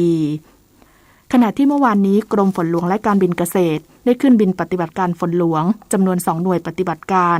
ทำให้มีฝนตกบริเวณพื้นที่การเกษตรและป่าไม้ของจังหวัดแพร่รวมถึงเพิ่มปริมาณน้ำเก็บกักในพื้นที่ลุ่มรับน้ำเขื่อนแม่กวงอุดมธาราและเขื่อนแม่งัดสมบูรณ์ชน 1 นาทีกับกปท.การเผาไหม้ที่ไม่สมบูรณ์ของเชื้อเพลิงจากรถยนต์ที่ใช้เครื่องยนต์สันดาปเป็นหนึ่งในสาเหตุที่ก่อให้เกิดมลพิษทางอากาศโดยเฉพาะอย่างยิ่งในเมืองใหญ่ที่มีปริมาณการใช้รถยนต์อย่างหนาแน่นเช่นกรุงเทพมหานครการเลือกใช้รถยนต์พลังงานทางเลือกที่ไม่ปล่อยมลพิษสู่สิ่งแวดล้อมจึงเป็นทางออกที่จะช่วยลดมลพิษทางอากาศได้อย่างยั่งยืนดังนั้นกรมการขนส่งทางบกจึงมีนโยบายสนับสนุนการใช้รถที่ใช้พลังงานทางเลือกโดยเฉพาะยานยนต์ไฟฟ้าด้วยการจัดเก็บอัตราภาษีรถประจำปีในอัตราที่ต่ำกว่ารถยนต์ที่ใช้น้ำมันเชื้อเพลิงพร้อมทั้งกำหนดคุณสมบัติของกำลังมอเตอร์ไฟฟ้าความเร็วขั้นต่ำรวมถึงส่วนควบและเครื่องอุปกรณ์ของรถที่จะจดทะเบียนซึ่งจะต้องมีความมั่นคงแข็งแรงเพื่อให้มั่นใจได้ว่าสามารถใช้งานบนท้องถนนร่วมกับรถประเภทอื่นได้อย่างปลอดภัยครับด้วยความปรารถนาดีจากกรมประชาสัมพันธ์และกองทุนเพื่อความปลอดภัยในการใช้รถใช้ถนนกรมการขนส่งทางบกกระทรวงคมนาคมรู้รักภาษาไทยโดยความร่วมมือของสำนักงานราชบัณฑิตยสภาและกรมประชาสัมพันธ์วันนี้เสนอคำว่าโลคำว่าโลหมายถึงโหนตัวให้แกว่งไปหรือเลื่อนไปใช้ร่วมกับคำเพียงบางคำเช่นโลชิงช้าหมายถึงยืนบนชิงช้าแล้วใช้มือโหนเชือกโยกตัวให้ชิงช้าแกว่งโยนไปมาโลเรือหมายถึงทำให้เรือเคลื่อนที่โดยยืนโยกแจวซึ่งยื่นออกไปทางท้ายเรือให้ปัดน้ำไปมามีเรือชนิดหนึ่งเรียกว่าเรือโลกาญจนาคพันธ์เขียนอธิบายไว้ในหนังสือสำนวนไทยว่าเรือชนิดนี้ไม่มีหางเสือที่ท้ายเรือบากเป็นช่องสำหรับวางแจวเวลาจะให้เรือแล่นก็จับแจวกระดิกไปมาเหมือนแจวเรียกว่าโลคำว่าโลปรากฏในสำนวนไม่เป็นโลเป็นพายมีความหมายตามถ้อยคำว่าโลก็ไม่เป็นพายก็ไม่เป็นและมีความหมายกว้างออกไปว่าไม่รู้จักทำอะไรเป็นแก่นสารจับจดไม่จริงจังผู้มีคำถามการใช้ภาษาไทย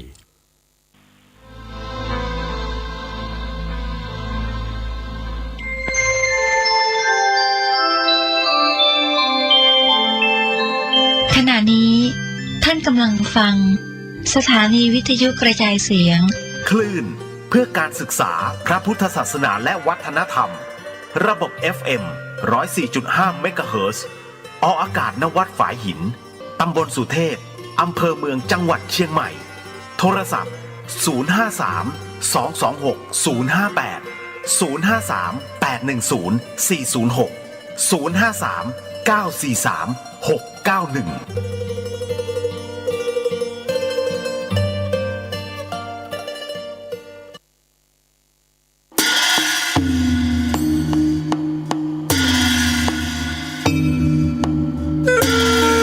เนื่องด้วยสมณศรัทธาและมูลศรัทธาข้าพเจ้าทั้งหลายหมายมีพระมหาธิวากรคติยสิริพร้อมด้วยคณะศรัทธาวัดบ้านแพะและคณะกฐินผ้าป่าสามัคคีกรุงเทพเชียงใหม่ได้ทำการบูรณะวิหารทรงล้านนาหลังคามุงกระเบื้องดินขอประดับช่อฟ้าปานลมทำด้วยไม้สักลงทุนทรัพย์ทั้งสิ้นจำนวน 2,319,600 บาทถ้วนและได้ทำการก่อสร้างอุโบสถเสร็จสิ้นเมื่อปี 2561 ได้รับพระราชทานวิสุงคามสีมาเป็นที่เรียบร้อยแล้วพร้อมจะจัดงานผูกพัทสีมาปิดทองฝังลูกนิมิตบัดนี้การบูรณะวิหารล้านนาและการก่อสร้างอุโบสถได้สำเร็จเรียบร้อยแล้วสมณศรัทธาและมูลศรัทธาข้าพเจ้าทั้งหลายเห็นสมควรให้มีการสมโภชเฉลิมฉลองเพื่อแสดงออกถึงความปีติยินดีเป็นไปตามประเพณีนิยมและเพื่อจักได้ถวาย เป็นถาวรวัตถุไว้ในบวรพระพุทธศาสนาสืบต่อไปกำหนดการวันที่ 1 เมษายน 2565 เวลา 9 นาฬิกาคณะศรัทธาวัดบ้านแพะตกแต่งดาเครื่องไทยทานพระสงฆ์จำนวน 10 รูปสวดมาติกาทำบุญทักษิณานุปทานเวลา 19 นาฬิกาพระสงฆ์จำนวน 9 รูปเจริญพระพุทธมนต์สวดมนต์ตันสมโภชพระพุทธรูปวันเสาร์ที่ 2 เมษายน 2565 เวลา 9 นาฬิกา 39 นาทีพระสงฆ์จำนวน 29 รูปเจริญพระพุทธมนต์สืบชะตาหลวงแบบล้านนาวันอาทิตย์ที่ 3 เมษายน เวลา 9 นาฬิกาเป็นต้นไปอาราธนาหัววัดต่างๆทั้งในอำเภอและต่างอำเภอแห่ต้นโคทานเข้าร่วมทำบุญตลอดวันที่ 4 เมษายน เวลา 13 นาฬิกาทำพิธีตัดหวายลูกนิมิตถวายไทยทานพระสงฆ์อนุโมทนาเป็นเสร็จพิธีในโอกาสอันเป็นมงคลนี้จึงขอเชิญท่านไปร่วมทำบุญอนุโมทนากับข้าพเจ้าทั้งหลายตามวันเวลาและสถานที่ดังกล่าวโดยพร้อมเพรียงกันงานนี้มีมโหรสพตามสมควร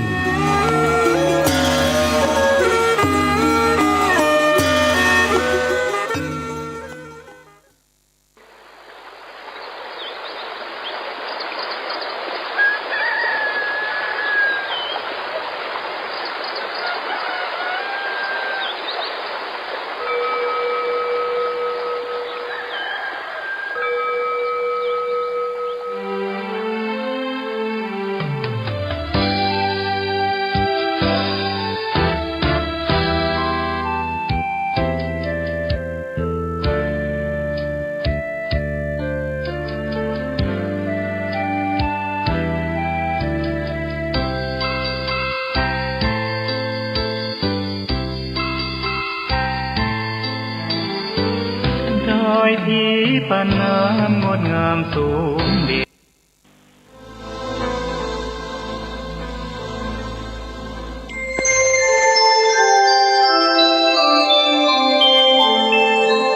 ขณะนี้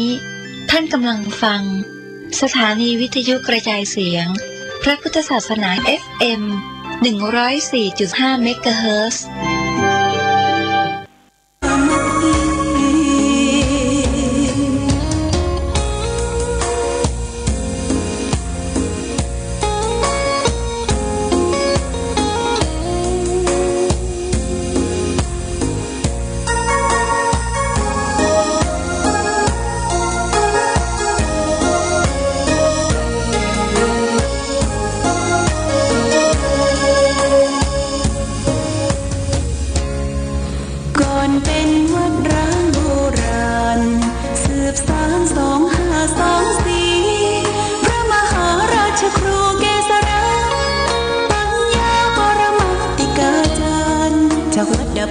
เชียงใหม่สืบสานเวลาผ่าน131 ปีนานไกลวัดพระบาทอุดมรุ่งเรืองงามตาเจ้าน้อยบุญธรรมสาขาหลวงปวงเชียงใหม่ปกครองหัวเมืองฟ้าทุ่มเทแรงกายแรงใจทุกชาติพันธุ์รวมใจรักษา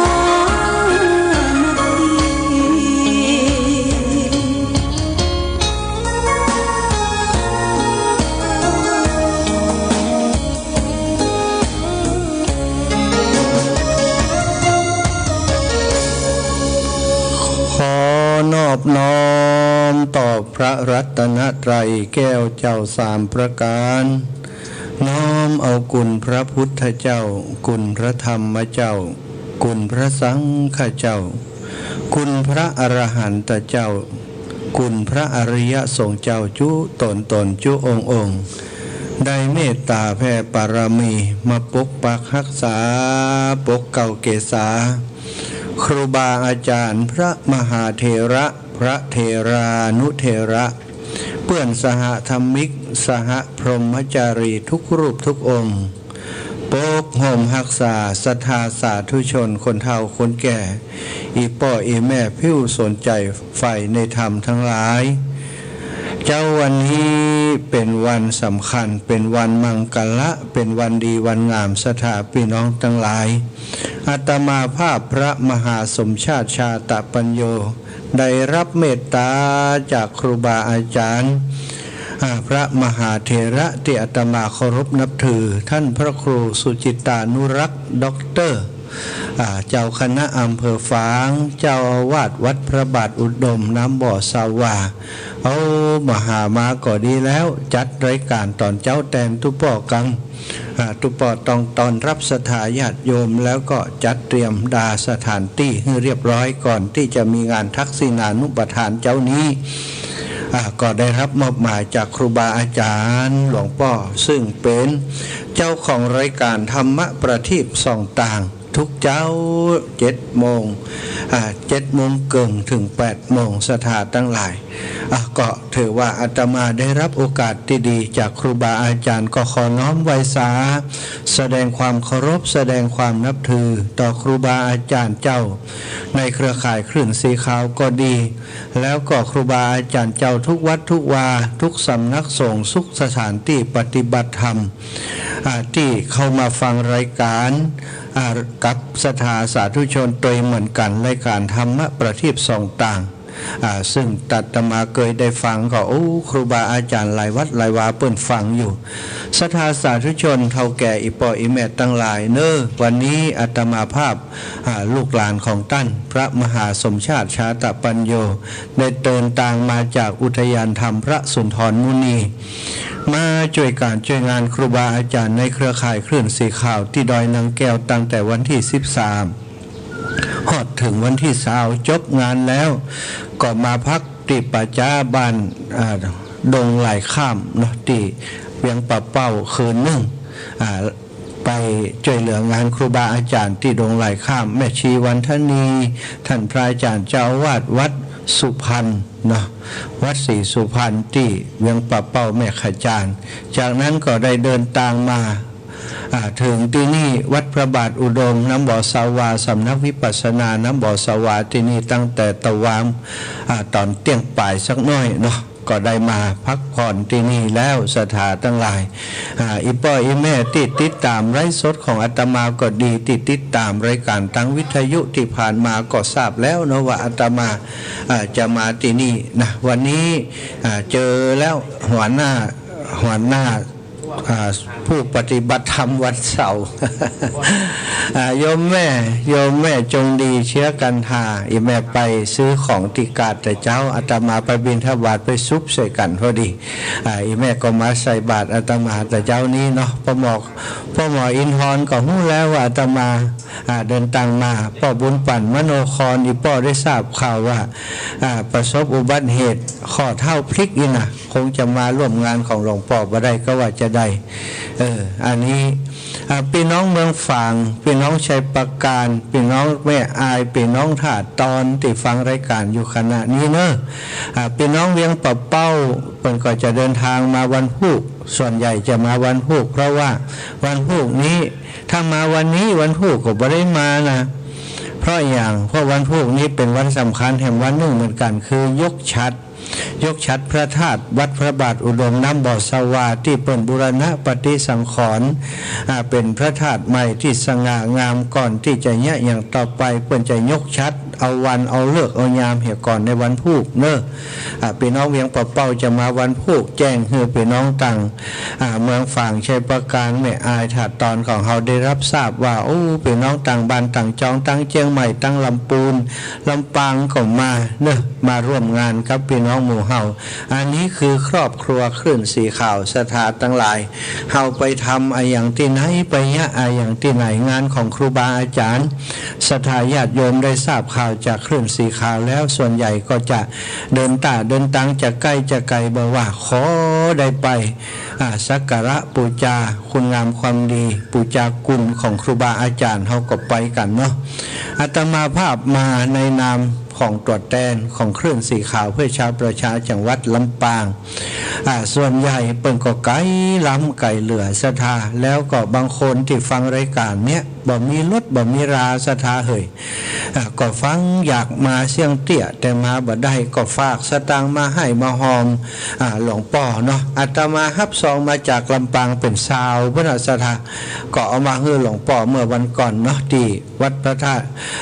ที่ม่อนพระศรีสองเมืองแล้วก็ตีเรือแห่มส่วนหนึ่งวันนี้ก็จะขอก่อนจะได้อุจจาสนทนาเอาธรรมะประทีปมาส่องต่างศรัทธาญาติโยมก็จะได้อนุโมทนาให้พี่น้องทางลำปางแทนหลวงพ่อกันเนอะโยมแม่ประภัยยอดคำลืออันนี้บัจเจลำปางแล้วอันนี้เป็นอยู่ที่ไหนสักที่เนี่ยเป็นเอามอบให้อาตมาที่ฝากอาตมาที่น้ำที่ม่อนพระศรีสองเมืองเนอะร่วมบุญไปที่วัดน้ำบ่อสวายนะ100 บาทแล้วก็โยมแม่ชื่นใจไพวันบ้านป่างน้ำทุ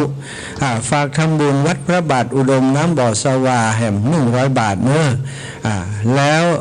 โยมสมอินยาศรีก็ฝากปัจจัยมาร่วมบุญแห่ม200 บาท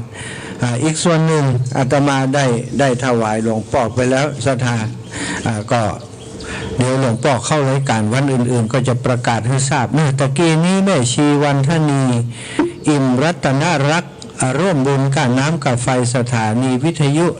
200แล้วก็ถวายเป็นห้องว่าถวายเป็นมุทิตาในวันเกิดของหลวงพ่อเนาะแม่ชีวันธนีอิ่มรัตนรักษ์ถวายมาแห่ม200ก็อนุโมทนาบุญกับโยมแม่ชีเนอศรัทธาสาธุชนอีปอยอีแม่ตั้งอำเภอฝางอำเภอชัยประการพี่น้องที่จะเดินทางมาเนาะหลายท่านหลายคนหลวงพ่อก็ประกาศไปให้ทราบพ้องแล้วพอสมควรแต่วันนี้อาตมาขออนุญาตรายงานว่าเจ้าวันนี้จะมีอย่างพ้องเนาะตามที่หลวงพ่อเพิ่นได้แจ้งบอกให้อาตมาตะว่าวันพุธบ่เจ้ามีอันนี้นะวันพุธบ่ตอนมีอันนี้นะวันพุธบ่แรงมีอันนี้นะเนาะวันที่22มีนาคม2565ก็คือวันนี้แล้วศรัทธา5 ค่ำเดือน6เนอะวันนี้ฝนบัดตกที่เมืองฝาง หลายคนกลัวนะมืดทึบมาล่างฝนตกบ่เฮ็บลงอย่าใกล้น่ะวันนี้ 60% นะวันนี้ 60% ว่าฝนจะตกนี่นะแต่ว่า 60% นี่ไปตกหลายดอยทั้งพุ่นบ่ตกที่อันพระบาทอุดมสถามากันนะมาร่วมงานกัน8 โมงครึ่งเนอะเริ่มจาก8 โมงครึ่งเป็นต้นไปเนี่ยครูบาอาจารย์พระมหาเถระเพิ่นจะเดินทางมาที่นี่เพื่อจะมาร่วมทักษิณานุปทานกิจ70 รูปด้วยกันศรัทธามาที่นี่70 รูปด้วยกันร่วมทำทักษิณานุปทานกิจนะจากนั้นก็เวลา11 นาฬิกาก็จะถวายเพลแด่พระสงฆ์องค์สังฆเจ้าและสามเณรเจ้าทุกรูปทุกองค์ที่มาร่วมงานนี้ก็ประมาณ100 กว่ารูปศรัทธาประมาณ100 กว่ารูปที่นิมนต์มาส่วนหนึ่งแล้วก็ที่มาช่วยงานครูบาอาจารย์ส่วนหนึ่งแล้วก็พระภิกษุองค์สามเณรพระในปกครองของหลวงพ่อก็จะมาช่วยงานกันแห่งก็รวมๆแล้วประมาณ100 กว่ารูปซึ่งวันนี้เข้าป่าอาหารอะไรอย่างต่างๆก็จะเป็นโรงทานที่ศรัทธาญาติโยมเตรียมมาร่วมบุญร่วมกุศลกับหลวงพ่อเป็นมุทิต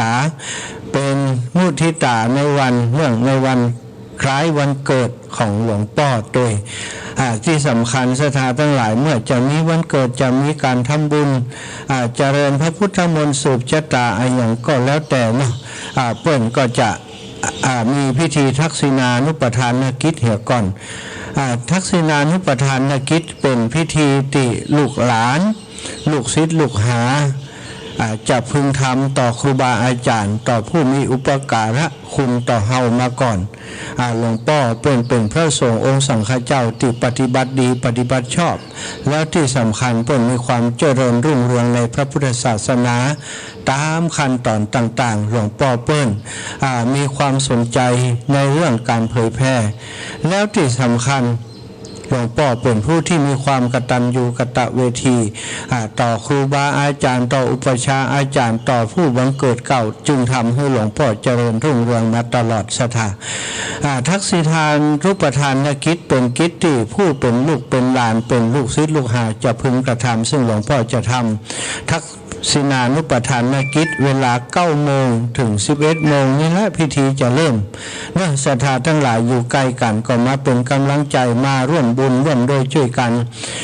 ในงานทักษิณานุปทานกิจหลังจากนั้น 11 โมงครึ่งศรัทธาเป็นเวลาที่ศรัทธาเจ้าข้าทั้งหลายรอคอยนะก็คือซอปื้นเมืองล้านนาตั้งเหนือของเฮามีการมีงานมีปล่อยหลวงฉลองสมโพธิก็ต้องมีซอนะถ้าแบบมีซอมันเหมือนกับกินข้าวแล้วแบบใส่พริกใส่เกลือนี่ก็กินข้าวแบบได้กินน้ำนี่แหละมีงานบุญงานกุศลทำบุญแล้วแบบมีการฉลองสมโพธิแบบมีการซอแบบมีการห้ำงานก็เหมือนกับว่ากินข้าวแบบได้กินน้ำสถาวันนี้มีซอของคุณเรวัตบ้านร้องคีเล็กเนอะเรวัตบ้านร้องคีเล็กแล้วก็คุณทองซ้อย9 ห้อง10 ห้องจากเชียงรายเนอะเป็นจังซอที่มีฝีไม้ลายมือหรือว่าน้ำเนียงเสียงซอติเป็นที่ถูกอกถูกใจของศรัทธาญาติโยมตั้งเมืองฝั่งตั้งชัยประการมีงานที่ไหนถ้าใดคณะนี้ไปแล้วก็ม่วนนั้นสันเล่ากันทันทีทันใด11 โมงเกินถึง15 นาฬิกาก็คือ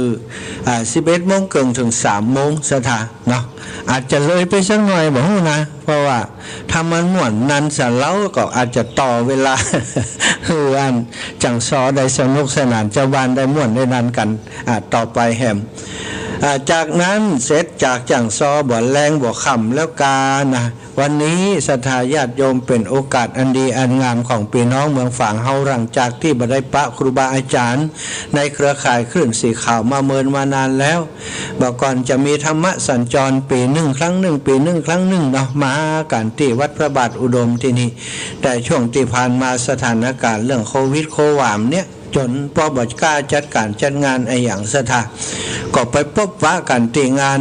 พระธาตุ42 เมืองของเฮาเป็นส่วนใหญ่เนาะวันนี้เนอะศรัทธาครูบาอาจารย์ในเครือข่ายคลื่นสีขาวจะมาร่วมธรรมสากัจฉาที่สถานีวิทยุของเฮานี่นะก็คงจะใช้สถานที่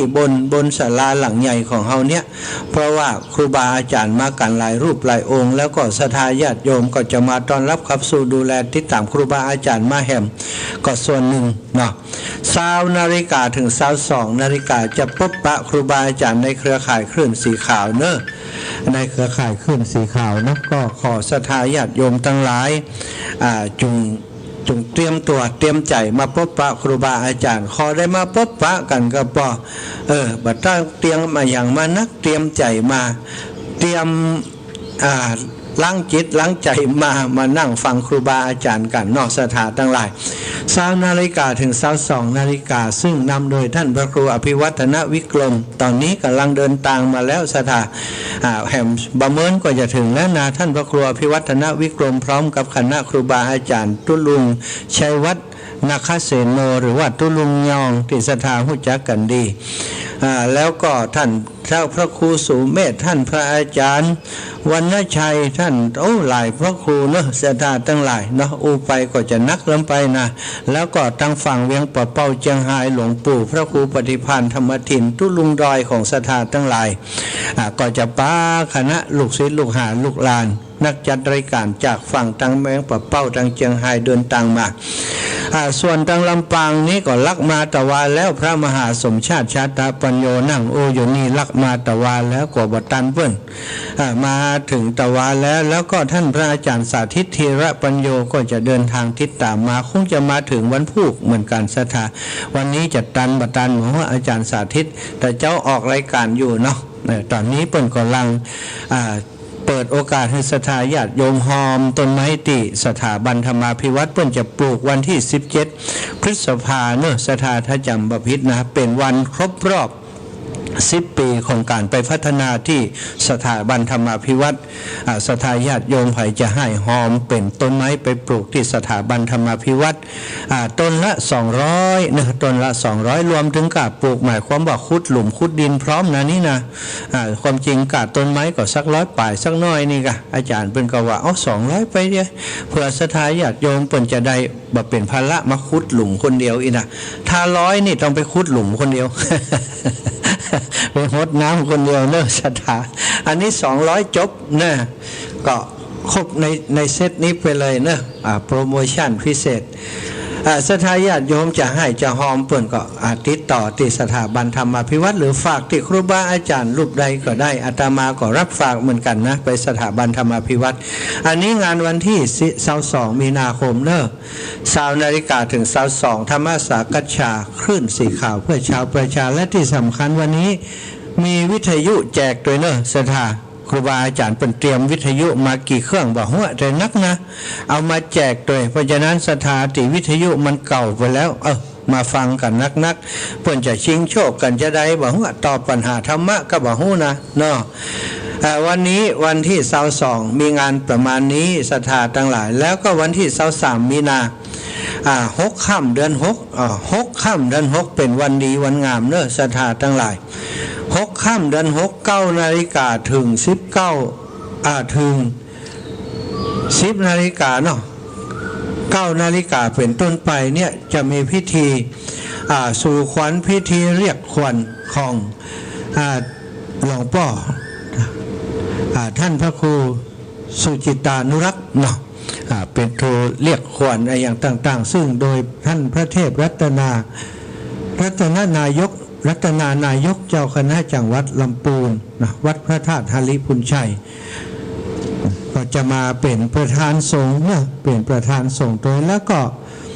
เป็นผู้เรียกขวัญเนาะแล้วก็ประธานสงฆ์ก็มีพระมหาเถระ71 รูปจะมาร่วมสืบชะตาเจริญพุทธมงคลชัยมงคลคาถาสืบชะตาแบบล้านนาโดยเมตตาของหลวงพ่อพระธรรมเสนาบดีเจ้าคณะภาค7กรรมการมหาเถรสมาคมเป็นประธานสงฆ์เนาะฉะนั้นก็สถาญาติโยมวันพวกนี้ก็ถือว่าเป็นงานสำคัญตั้งแต่9 โมงเป็นต้นไปจนถึง11 โมง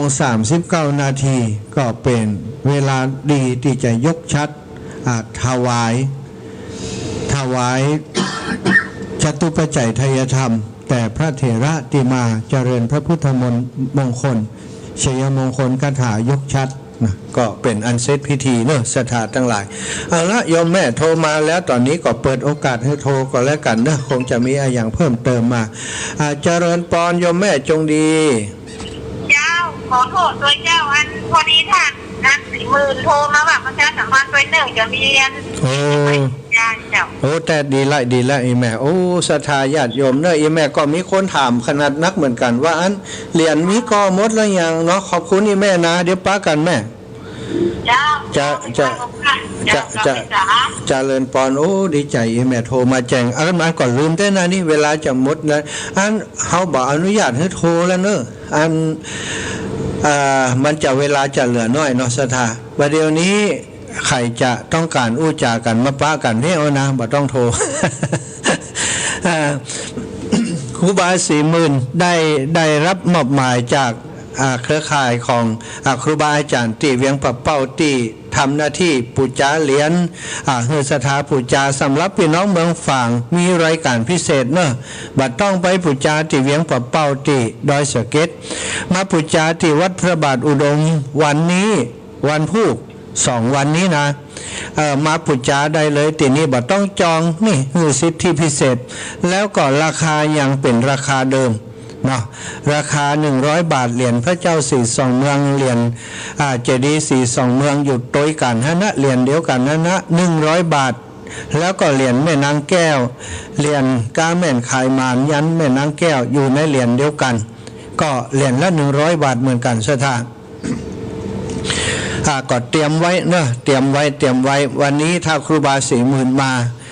มาถึงก็จะเปิดโอกาสให้ปู่เจ้าแต่ว่าบ่แรงมีอีปล่อยอีแม่ติมเมืองฝั่งโทรมาหาเขาหลายคนเหมือนกันอันเหรียญหมดแล้วยังท่านนี่นะก็บอกไปว่าโอ้ยังมีอยู่แล้วก็เปิ้นจะเอามาวันนี้กับวันผูกเนื้อนะเปิ้นก็คงจะเตรียมตัวกันแล้วเนอะพี่น้องตั้งท่าตอนพี่น้องตั้งไม่อายตะวานี้สั่นวัดตะวานี่ผ่านบ้านอย่างก็อาจารย์ก่อนจะถึงปางควายอาจารย์ปางปอยเนาะปังปอยตะวาผ่านปังปอยมาเนอะอีแม่อีปอยอีแม่ตั้งปังปอยวันนี้ตุมาถึงนี้แล้วนาตะวานี่จะไปเสาะหาอุ้ยที่ปังปอยถามไผ่มันเป็นว่าเปิ้นมีหลายกลุ่มเปิ้นบ่ฮู้จักอีน่ะก็บ่เป็นอย่างคิดว่าวันนี้ถ้าอีแม่มาตังเพหรือว่าวันพุธมาก็คงจะปะกันพี่น้องตังปังปอยพี่น้องตังสันทรายคลองน้อยเนอะญาติพี่น้องครอบครัวของอาตมาเอาแก้วเนาะน้องสมพรสทสมพรเอาแก้วหลายๆคนที่อยู่ตังสันทรายคลองน้อยบัดเดี๋ยวนี้ตุมาถึงที่วัดพระบาทอุดมแล้วปากันมาเนอะปากันมามุทิตาสักการะวันเกิดของหลวงปู่หลวงพ่อพระครูสุจิตานุรักษ์ด็อกเตอร์หลวงพ่อเจ้าคณะอำเภอของเฮาพี่น้องสันทรายคลองน้อยก็คงจะมากันอยู่แล้วเนาะอันนี้ก็แจ้งให้ทราบว่าอาตมาจากลำปางแล้วมาปากันเพชรพี่น้องต่างแม่อายพี่น้องต่างท่าตอนกึดเติงหากันทุกคนพี่น้องต่างม่อนแจมแม่แจมเนอะพี่น้องต่างแม่แจมเฮาก็คงจะเดินทางมาบอกมาวันนี้กับวันพุธบางพ่องคือจะมานอนเพชรเนาะเพราะว่าเป็นแฟนรายการของหลวงพ่อกันกูคู่กูคนพี่น้องต่างเชียงใหม่ก็เดินทางมากันแล้วนะพี่น้องตังเชียงใหม่ตอนนี้ท่านพระครูอภิวัฒนวิกรมพร้อมกับคณะทีมงานคลื่นสีข่าวเพื่อชาวประชาเดินทางมาแล้วสถาตอนนี้ก่อนหน้าใกล้จะถึงแล้วตะกี้นี่ออกรายการแล้วอาจารย์ก็เก็บขวาเดินทางมาเลยก็ขอให้ศรัทธาญาติโยมทั้งหลายติดตามฟังรายการครูบาอาจารย์ไผ่ที่บโดนกักตัวมาเนอะไผ่ที่โดนกักตัวนี้ห้ามมานะ เดี๋ยวเพื่อนจะตัวมายับนะเขาได้บอกว่านะแต่ว่าไผ่โดนกักตัวนี่ถ้ามาเนี่ยอสมเพื่อนจะมาตัวยับเนอะกักตัวก็พักอยู่ที่บ้านเองแม่ก็เข้าใจกันเนาะก็ฟังวิทยุอยู่ที่บ้านเพราะว่าครูบาอาจารย์เพื่อนก็ถ่ายทอดไปโดยเฉพาะคลื่นของ100.25นี้ก็จะถ่ายทอดรายการอย่างทั้งวันและมีเหตุการณ์พิเศษอย่างเพื่อถ่ายทอดไปถึงวันเนอะพี่น้องทางลำพูนครูบาอาจารย์ของท่านมาถึงแล้วเนอะพระอาจารย์ประดิษฐ์คุณวีโรรองเจ้าอาวาสวัดดอนตองแม่แรงป่าซางลำพูนโอ้มาก่อนเปิ้นก่อนต้านจะอยู่วันที่20ถึง25บุญวะเปิ้นรู้จักกับครูบาอาจารย์เคยไปย่างกรุงด้วยกันก็มาช่วยกันช่วยงานเนาะวันนี้ก็ขอบคุณเนอะตั้งศรัทธาญาติโยมทั้งหลายที่โทรเข้ามาโยมแม่จงดีตลอดถึงอีปอยอีแม่ที่อยากโทรมาหาแต่เวลามันน้อยอาตมาก็ขออนุญาตบัดโทรแล้วออกรายการไปสักจำลำก็โทรมาก็ได้นะเอาแล้วสำหรับวันนี้อาตมาภาพตัวแทนได้รับมอบหมายจากหลวงพ่อพระครูสุจิตานุรักษ์ด็อกเตอร์หลวงพ่อได้เมตตาให้อาตมาจัดรายการก็ขออำนวยอวยใจเอากุลสิ่งศักดิ์สิทธิ์ทั้งหลายในวัดพระบาทอุดมปกห่มเกศาตั้งทั้งหลายให้มีความสุขความเจริญจัตตาโรธรรมาวัฏันติอายุวโนสุขังปรังนิพพนังปรมังสุขัง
ธงชาติและเพลงชาติไทยเป็นสัญลักษณ์ของความเป็นไทยเราจงร่วมใจยืนตรงเคารพธงชาติ ด้วยความภาคภูมิใจในเอกราชและความเสียสละของบรรพบุรุษไทยประเทศไทยรวมเนื้อชาติไทยเป็นประชารัฐผ้าไทยของไทยทุกส่วน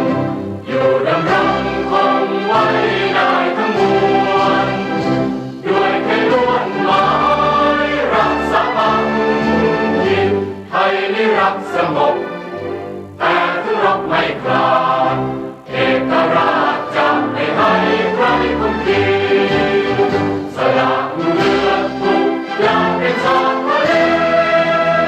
พลังประเทศชาติไทยทวีมีชัยชโย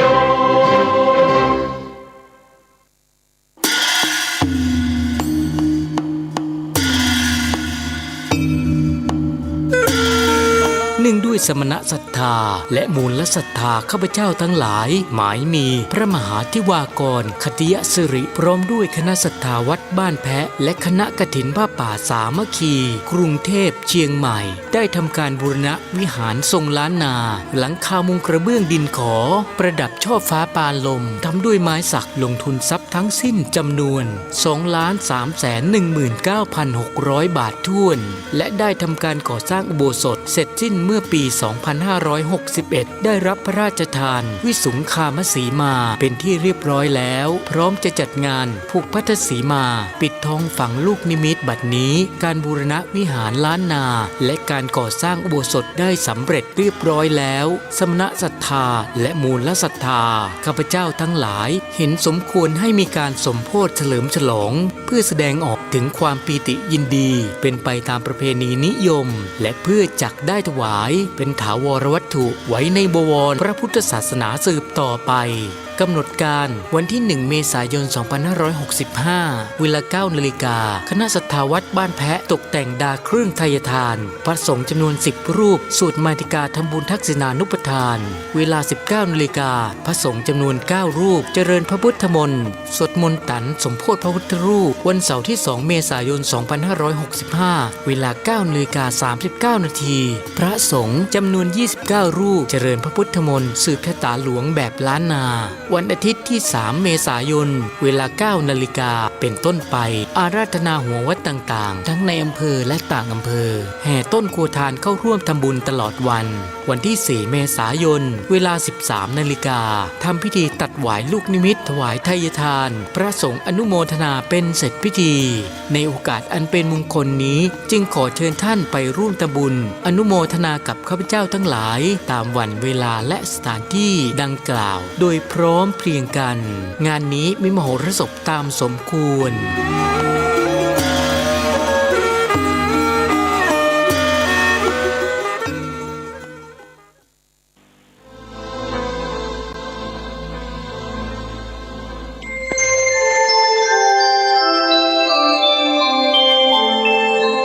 ขณะนี้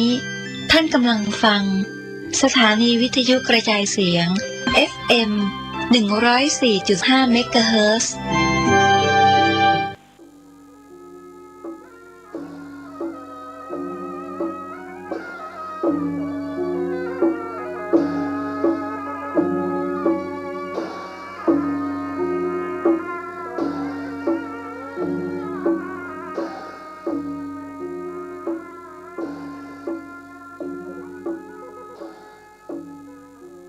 ขอความเจริญในธรรมและความผาสุกทางใจจงได้บังเกิดมีกับพ่อแม่พี่น้องท่านสาธุชนคนดีทุกท่านพร้อมกันนี้ขอยกมือ10 นิ้วกราบอาราธนาเอาคุณพระแก้วเจ้าทั้ง3บุญศีลบุญทานคุณพ่อคุณแม่คุณครูบาอาจารย์สิ่งศักดิ์สิทธิ์ทั้งหลายอันมีพระบรมธาตุเจ้าโดยสุเทพและครูบาเจ้าศรีวิจัยนักบุญแห่งล้านนาไทยเป็นต้นจงได้มาปกปักรักษาพ่อแม่พี่น้องพ่ออุ้ยแม่อุ้ยพ่อหนานพ่อน้อยพี่ป้านาอาศรัทธาสันนิบาตตันเข้าลูกเต้าหลานเหลนวงศาคณาญาติทั้งญาติสนิทและญาติธรรมทุกท่านข ขอให้มีความสุขกายและสุขใจสุขกายนั้น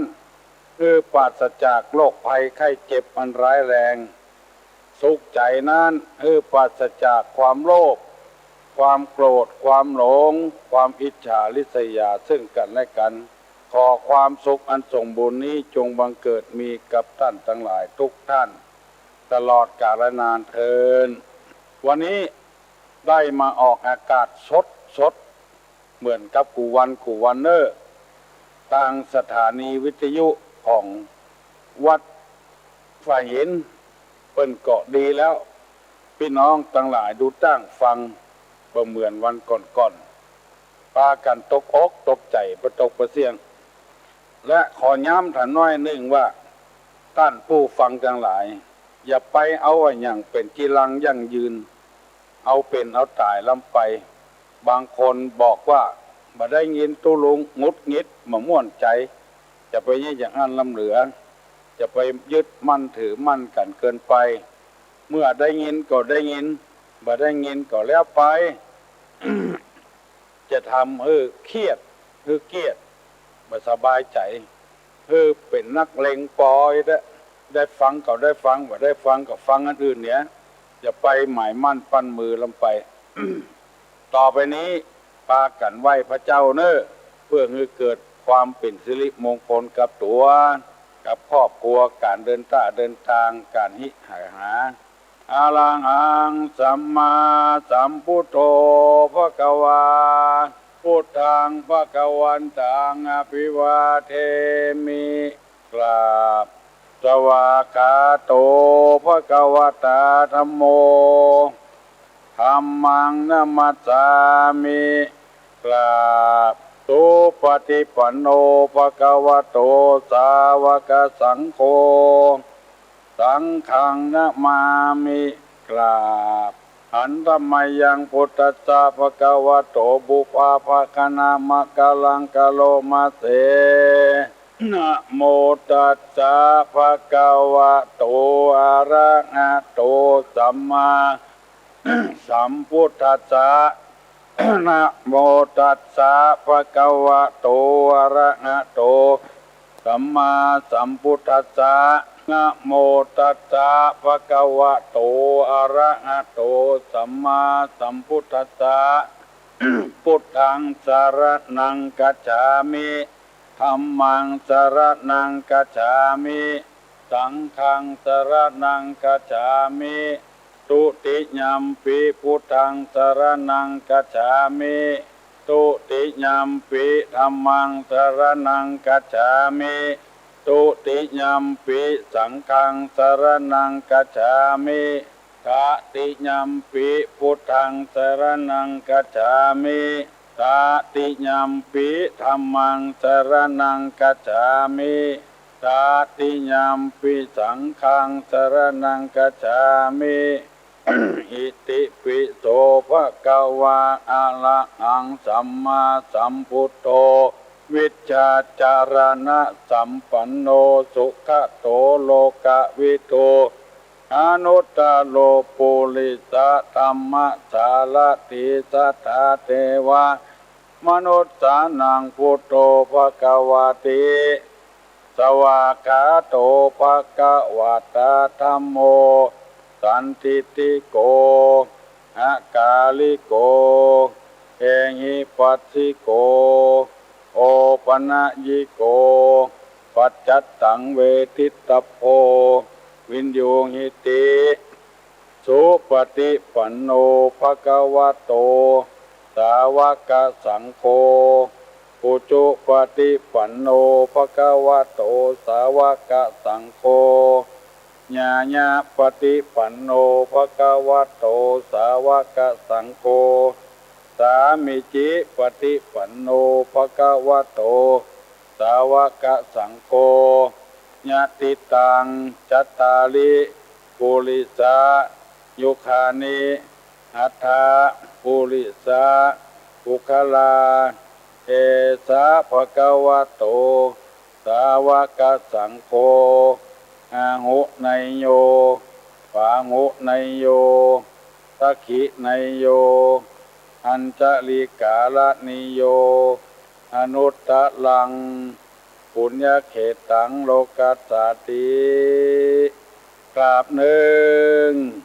กราบสองกราบสามเอาละวันนี้จะได้นำเอาพระธรรมคำสั่งสอนในทางพระพุทธศาสนามาเสนอให้พี่น้องวงศาคณาญาติทั้งหลายได้ฟังและพร้อมกันนั้นจะได้เอาสุภาษิตกรรมบะเก่ามาเล่าให้พี่น้องทั้งหลายฟังเพื่อให้เป็นประโยชนะแก่ท่านทั้งหลายผู้ฟังเป็นคติเตือนอกเตือนใจการหิหาการค้าการขายการอยู่การกินถึงวันนี้บางทีเฮาประมาทคือเฮาว่าเผลอตัวเอาใจเฮาว่าบ่มีไผตักไผเตือนจังทำเผลอเลอจังทำให้ตัวเฮานั่นไปกู้ไปยืมของพ่อนโดยบ่จำเป็นกาไปด่าไปว่าเฮือเปิ้นโดยที่เฮาบ่ได้โอนหักข้อหามูลเหี่ยก่อนอย่างหมู่เนี้ยใจหิ้นใจสั้นเกินไปแล้วตุลุงจะได้นำเอากรรมหมู่นี้มาเตือนสติกันคือเฮาได้อยู่อย่างมีความสุขวันนี้เฮาบ่มีเรื่องมีราวอย่างกับไผมันก็โปนไปเหี่ยวันพยายามหลีกเลี่ยงเรื่องราวต่างๆคือผิดคือเถียงกันโบราณเปิ้นว่าอย่างอี้ไม้ทอสั้นไผ่บ่เอาอย่างน้ำวนไม้ทอสั้นไผ่บ่เอาอย่างน้ำวนคนโง่งมไผ่บ่เอาใจเนี่ยการ โบราณเปิ้นว่าอย่างอี้ตะกอนนี้บ่มีสะพานยาวอย่างบ่เดียวข้ามน้ำแม่น้ำปิงหมู่นี้ใจเหือใหญ่เหือโกนเหือบกเหือประกอบเอาถ้าน้ำมันเลิกน้ำมันโบนน้ำปั่นตะไคร้เพื่อนบ่เอาไม้ทอสั้นเข้าไปทอเพราะว่ามันบัดถึงดินบัดถึงทรายอุปมาฉันใดคนโง่งมเปิ้นก็บ่ใจเนี่ยเวียกเนี่ยการเพราะว่ามันบ่ไปไหนถึงไหนข้อนี้เปิ้นว่าไว้เพื่อให้คนเฮาทั้งหลายได้พิจารณาตัวเก่าว่าเป็นอย่างใดเปิ้นถึงบ่ใจเฮาจะได้รู้สึกตัวว่าเพราะเฮาเป็นไม้ทอสั้นบ่มีความรู้บ่มีความฉลาดในเรื่องนี้บางทีไปสมัครไปเนี่ยการเปิ้นสอบเข้าตัวเฮาสอบตกไปเหี่ยเพราะเฮาตอบบ่ถูกคำถามของเปิ้นเขาตัวเฮาก็บ่ต้องไปเสียอกเสียใจหยังเพราะเอาฮู้ตัวเก่าเฮาแล้วเฮาจะบ่ได้เครียดเหมือนกับที่เปิ้นลงหนังสือพิมพ์ลงวิทยุลงทีวีเมื่อตะวาเมื่อคืนไม่ใช่คืนที่แล้วนะคืนก่อนปนไปบนพระศาลพระภูมิพระพรหมสีหน้าขอให้ได้เป็นทหารแล้วเปิ้นบ่เอาเป็นสกรรมเนี่ยโคตรคือพระพรหมไปบุกพระพรหมแล้วแลอันเนี้ยคือคนเป็นไม้ทอสั้นเปิ้นโหสัมภาษณ์พอแล้วถามอย่างหนึ่งไปอย่างหนึ่งกินข้าวกับหยังเนี่ยหน้าที่อย่าบอกเปิ้นกินข้าวกับไข่คั่วกับพอละโอ้ยพ่อก็ไปซื้อไก่มา2ตัวผู้ถ่วงแม่ถ่วงซื้อมาน้อยๆเอาใหญ่มามันผสมพันธุ์กันก็เลยไข่แม่ก็หั่นไข่มันหลายแกนเอาไข่ไปคั่วแล้วมากินกับข้าวเนี่ยคือมันเมินลงไปกี่ข้าวไข่คั่วอย่างก็แล้วไปละล่ำลาตั้งแต่เก้ามามันบ่ถูกปลอกของเปิ้นจำไว้ที่เปิ้นบ่ใจเฮาก็เพราะว่าเฮานั้นยังบ่พร้อมเด้อเพราะว่าการงานที่เปิ้นทำน่ะมันเรื่องใหญ่เรื่องโตไม้ทอสั้นเปิ้นบ่เอาทอเหือที่น้ำบนเอาทอเหือตื้นๆนั่นน่ะน้ำตื้นๆน่ะอันนี้ก็คงจะเข้าใจเนาะเพราะว่าเวลามันล่วงเลยมาแล้ววันนี้จะนำเอาธรรมในพระพุทธศาสนามาเสนอให้พี่น้องทั้งหลายได้ฟังเกี่ยวกับพวกที่ชอบดูหมิ่นนักปราชญ์บัณฑิตผู้หูผู้ฉลาดทั้งหลาย มันจะมีนิสัยเป็นอย่างอี้เนอะคนที่ชอบดูหมิ่นครูบาอาจารย์ดูหมิ่นคนที่ทำงานเพื่อประเทศชาติบ้านเมืองมันจะมีนิสัยอย่างเงี้ยถึง6 ข้อก่อนอย่างใดอย่างหนึ่งเป็นพวกนักเลงไผ่เป็นใหญ่เป็นโตถึงมาได้นักเลงนี่ไผ่อย่ามาเป็นแก่บ้านมาเป็นแคว้นไผ่อย่ามาเป็นตู้หลวงวัดนี่มาได้ไผ่อย่ามาเป็นครูบาอาจารย์มาได้คุยเบิ้นตู้หลวงนี่เปลี่ยนติ๊กเดือน2 เดือนก็เปลี่ยนเดือน2 เดือนก็เปลี่ยนจนวัดจนโปห้างก็เพราะพวกนักเลงเนี่ย1พวกนักเลง2พวกคอสุราหมู่กินเหล้านี่นะ3พวกคนที่ไม่สร้างสรรค์4คนพวกพานหารกล้า5คนพวกคนที่ไม่ประกอบความเพียร6พวกคนที่ไม่ฉลาดในธรรม6 ข้อเนี่ยอย่างใดอย่างหนึ่งหรือทั้งหมดเป็นบุคคลที่ชอบดูหมิ่นนักปราชญ์บัณฑิตอาจารย์คือไปอยู่ในสายตาของเขาอีกอุกันง่ายๆคนใดดีตึงบ่ได้พยายามจะเป็นภัยกระจ้าง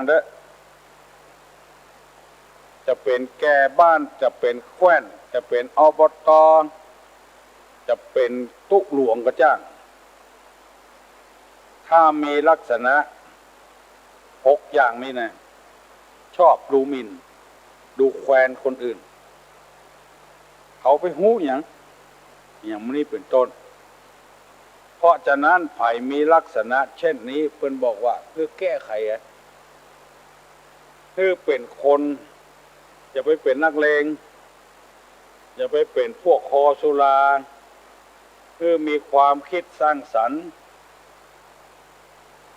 อย่าไปเป็นคนพาลกล้าหาญคือมีความเพียรความพยายามพวกฉลาดในธรรมดังที่เฮาได้หูได้หันกันถึงวันดังเฮี้ยวถึงวันเนี่ยได้จะเป็นเดือนแล้วบัฉลาดในธรรมเป็นพวกนักเลงหมู่เนี่ยทั้งที่หูอยู่ปีนี้เป็นปีมงคลเจ้าฟ้ามหากษัตริย์ครองราชย์ครบ60 ปีเป็นมงคลอย่างยิ่งของคนไทยขอยังเงี้ยอยู่ทำอยู่คือมันแล้วการแล้วงานฉลองแล้วก็แก้ทำก็บ่เป็นหยังที่มาทำต่อเนี้ยการงานในอย่างเนี้ยก็บ่ได้ทำก็บ่ได้ต้องลบไปลบมาอันเนี้ยคือพวกที่ดูหมิ่นนักปราชญ์บ่ฮู้การบ่ฮู้เวลาความเป็นนักเลงสะปะสะปืนนักเลงสะปะสะปืนหมู่นี้นี่บ่ฮื้อไผดีตู้หลวง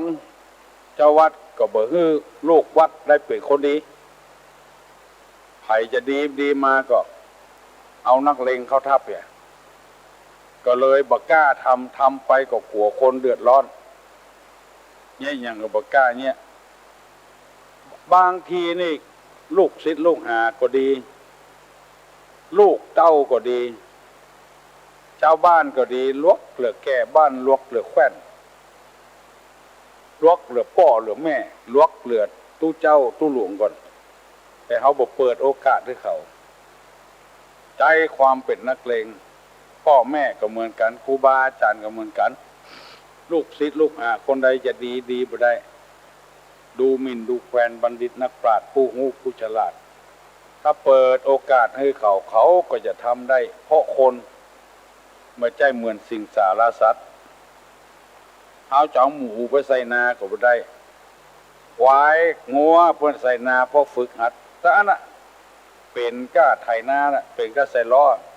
อย่างอื่นเป็นไปไม่ได้คนนั้นมันเป็นไปได้สะปะสะปืนขอฝากฝังพี่น้องทั้งหลายไว้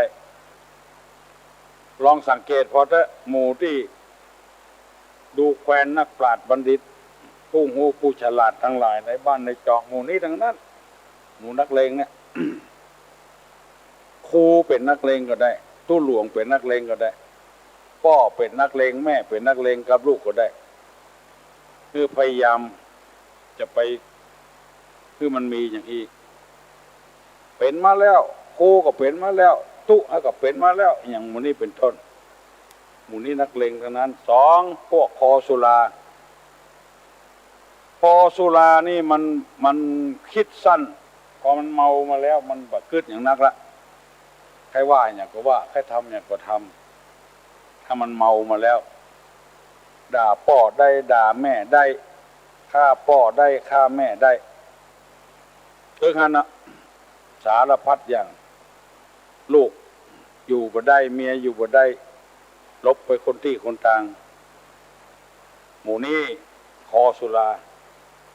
พวกที่บ่มีความสร้างสรรค์อันนี้นักแก่เนี่ยพอคิดจะสร้างจะสรรค์เนี่ยซะอย่างคิดจะทำลายเพิ่นฮ้องว่าบ่สร้างสรรค์หันค้นผิดหน้าที่จะอู้จะจ๋าจะทักจะเตือนบัดทักบัดจ๋าบ่อู้บัดทักบัดเตือนหยังเนี่ยแล้วก็ไปโปะเขาใส่โปะเขาใส่เอาโต๊ดเขาใส่เพิ่นติ๊กลูกบดีหน้าที่ฮ้องจะมาตักมาเตือนเมียบดีผัวบดีฮ้องมาตักมาเตือนมาอู้มาจ่ากันอย่างก่อนสร้างสรรค์อย่างก่อนอันนี้บ่สร้างสรรค์ทำลายเลยแก่แคว้นบดีหน้าที่จะตักจะเตือนทำลายเลยอันนี้หมู่บ่สร้างบ่สรรค์ข้อที่สี่พวกพานหารกล้าคนพานนี่บ่ใช่คนดีเอามาเป็นหัวหน้าก็โลหมดเอามาเป็นหยังก็บ่ได้โลหมดคนพานนี่พานในพอสระอาลอลิงเนี่ยไม่ใช่พานนอนหนูพานนอนหนูนี่เอาใส่ดอกใส่เขาตอกดอกไม้ได้มีประโยชน์อยู่พานลอลิงเนี่ยพานหาเรื่องหาราวเนี่ยหานกล้าพอฟังกำไผ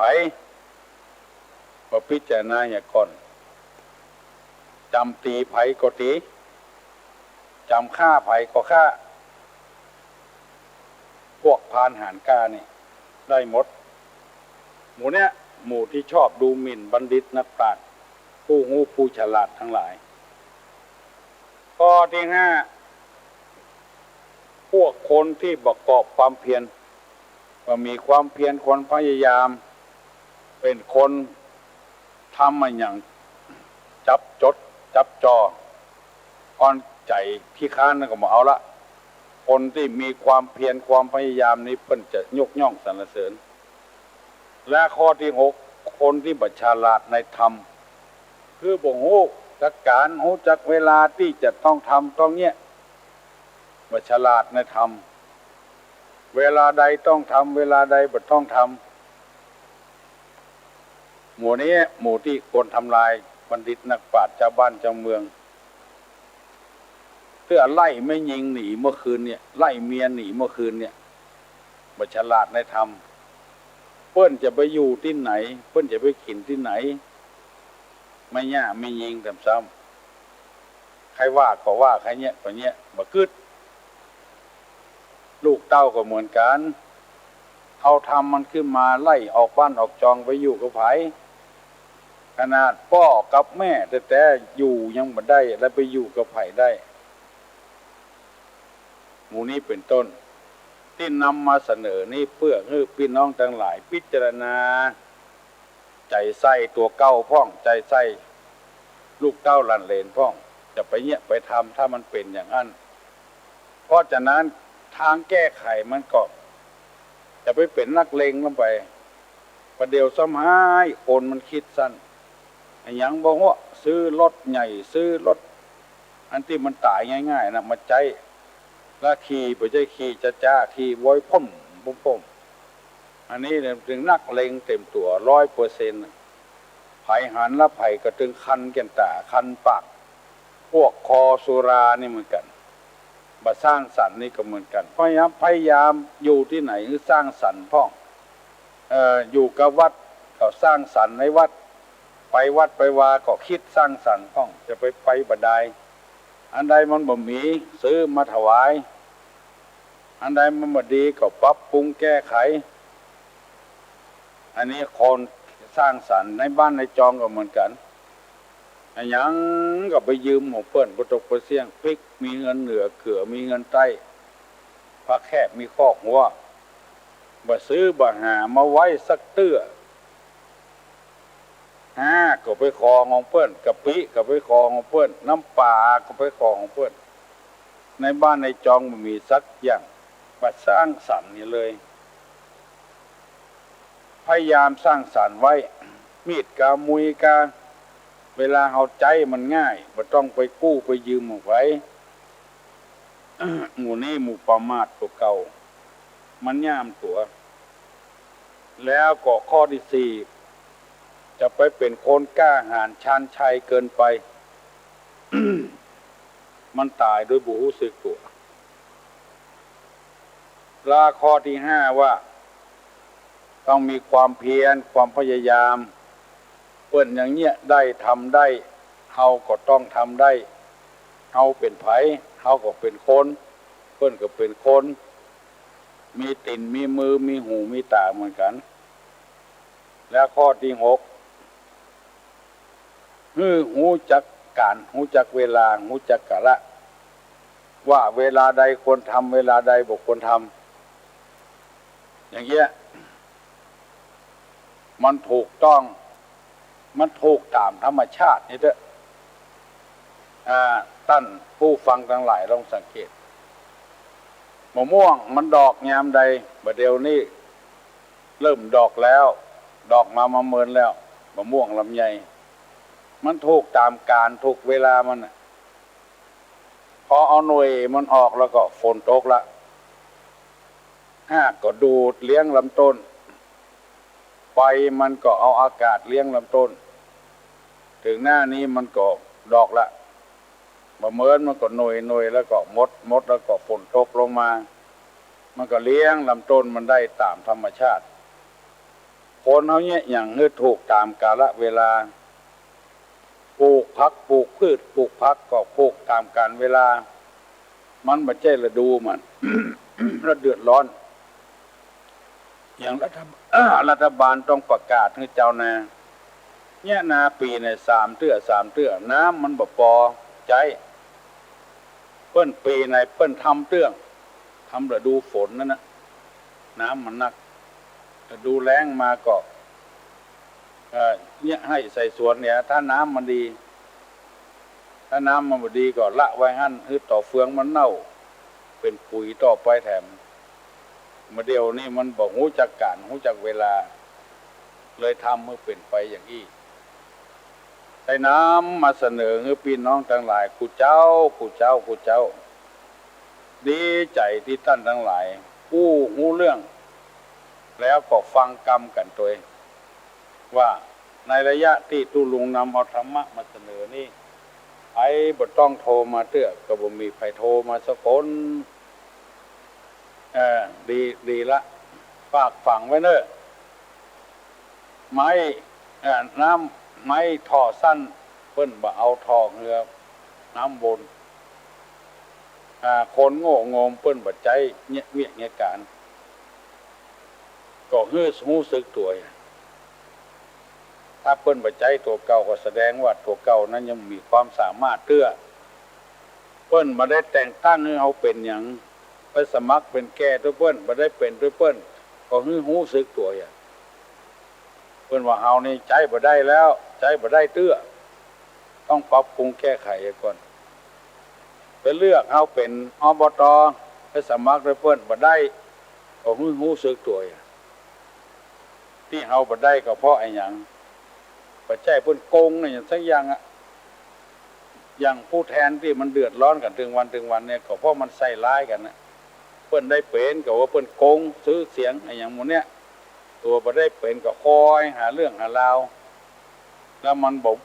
บ่สงบสะเตือนมันวุ่นวายอยู่ตลอด ทั้งเศรษฐกิจป้องทั้งไงยังป้องชาวบ้านจะจองก็เบื่อละอากันก็เพราะเหตุว่าเป็นนักเลงมากเกินไปอย่างหมู่เนี้ยบ่รู้จักการเวลาบ่สร้างสรรค์ก็เอาธรรมะธรรมโมมาเป็นเครื่องตัดสินใจตุลุงนำมาเสนอนี้ก็บ่ใช่คำสอนของตุลุงเป็นคำสอนที่ได้ได้เรียนได้ศึกษาเราเรียนมาหันว่ามันมีประโยชน์มีสาระก็นำมาเผยแพร่ให้พี่น้องทั้งหลายฟังเนี้ยแล้วก็จะไปเอาไปให้คนอื่นฟังแล้วเอาไปใส่ตัวดังนักถ้าจะได้ดีขึ้นมา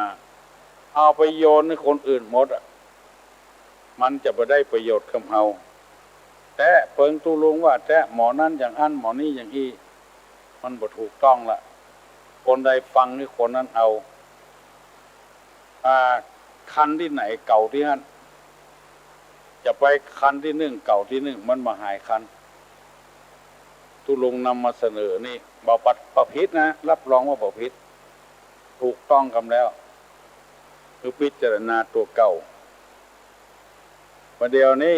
โอ้ว่าไปว่ามาเนี่ย6 โมงเกิงแล้วเนอะไปยังหมดลูกเห็นละเอกละอ่อนมันจะย่ามตัวโรงเรียนปิดละลูกควายก็ได้ไม่ใช่อย่างการงานยังมีอยู่ช่วยพ่อช่วยแม่ลูกดังไฟนึ่งเข้าช่วยแม่ออบผ่าไม้ผ่าหลัวช่วยพ่อช่วยแม่ศึกษาเราเรียนไปละอ่อนประเดียวเนี่ยกินบะจ้างพ่อแม่บะจวนละอ่อนตะกอนในเพิ่นทำอาหารการกินจ้างมดใส่พริกกี่แกนใส่เกลือกี่เท่าใดใส่หอมเตรียมหอมบัวเท่าใดเพิ่นเป็นเอาลูกเอาเต้าเพิ่นมาฝึกสอนถวยปักเข้าใส่ไหกาตะน้ำเข้ามากาหมู่นี้เป็นต้นตุลุงจะได้นำมาเสนอถึงวันฟังไปเรื่อยๆแต่เนอะประเดี๋ยวนี้จะถามคำว่าคนที่ดูแคว้นนักปราชญ์นั่นคือคนจะใด6 ข้อที่ว่ามาเนี่ยไปจำพ้องไปได้ดังตอบมารอ053-121-058 คนที่ดูแคว้นบัณฑิตนักปราชญ์นั่นคือคนจะใดเอาไปตอบได้ตอบมาเนอะถ้าตอบบ่ได้ก็อย่าถามในปัญหาหนึ่งสมมติว่าเอาถามว่าพี่น้องชื่อหยังเนี่ยมันตอบเพราะว่าชื่อแขงย่างข่าเนี่ยคือหมายความว่าจะใดพี่น้องชื่อหยังชื่อแขงย่างข่า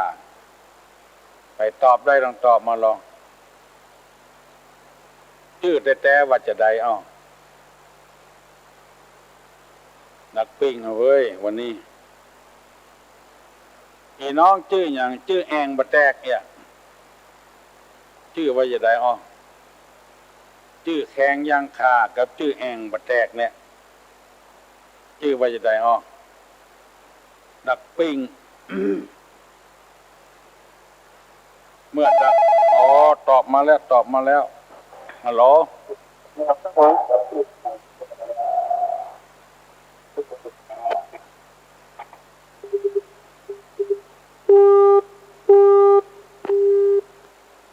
พี่น้องชื่อหยังชื่อแขงย่างคาย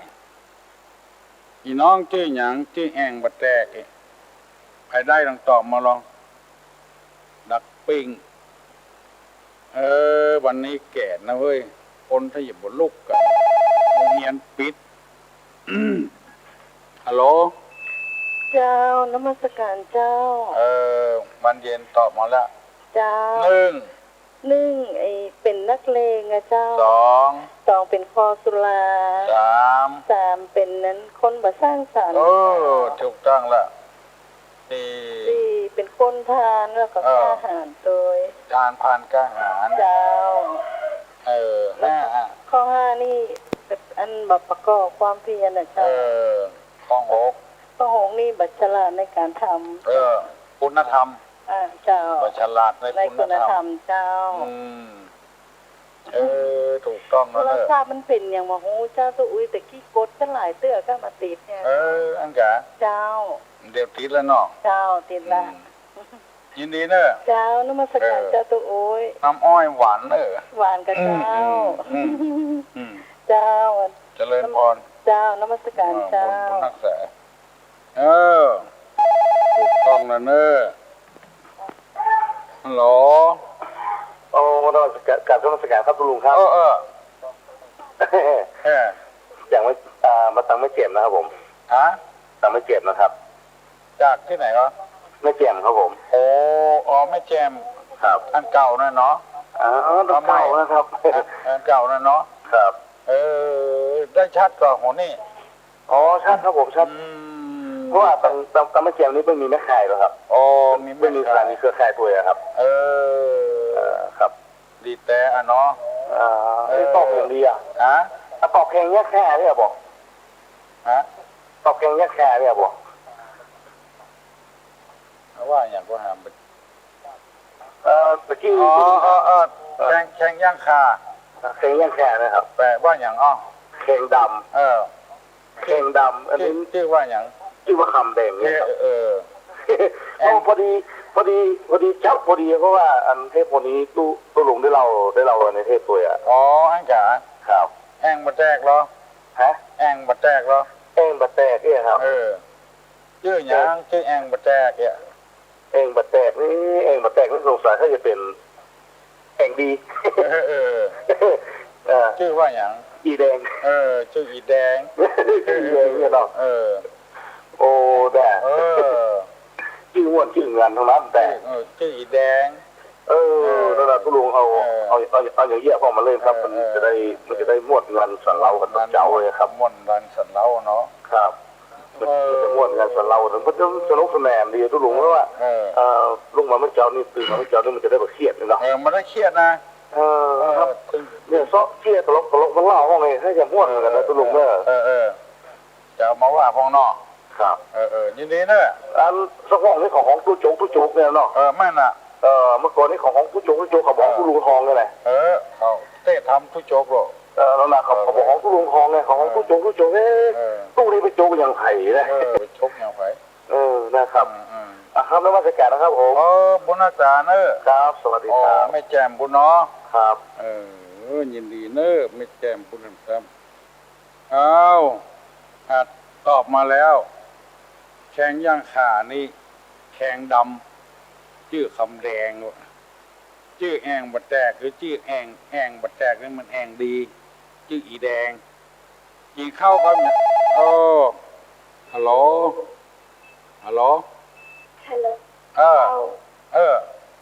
จะถามน้องบิวเจ้าจะถามน้องบิวเจ้าลูกเมื่อเกิดมาพิมจะถามน้องบิวเจ้าน้องพิมพ์เมื่อเกิดจะถามน้องบิวเจ้าถามว่าจะได้จะถามว่าหมออย่างกินได้เจ้าหมอเจ้าหมออย่างกินได้เจ้าน้องบิวก็ได้น้องอามก็ได้เนาะเจ้าแล้วก็น้องป๊อบเจ้าน้องก๊อบก็น้องป๊อบก็ได้เนาะยินดีเนอะฮ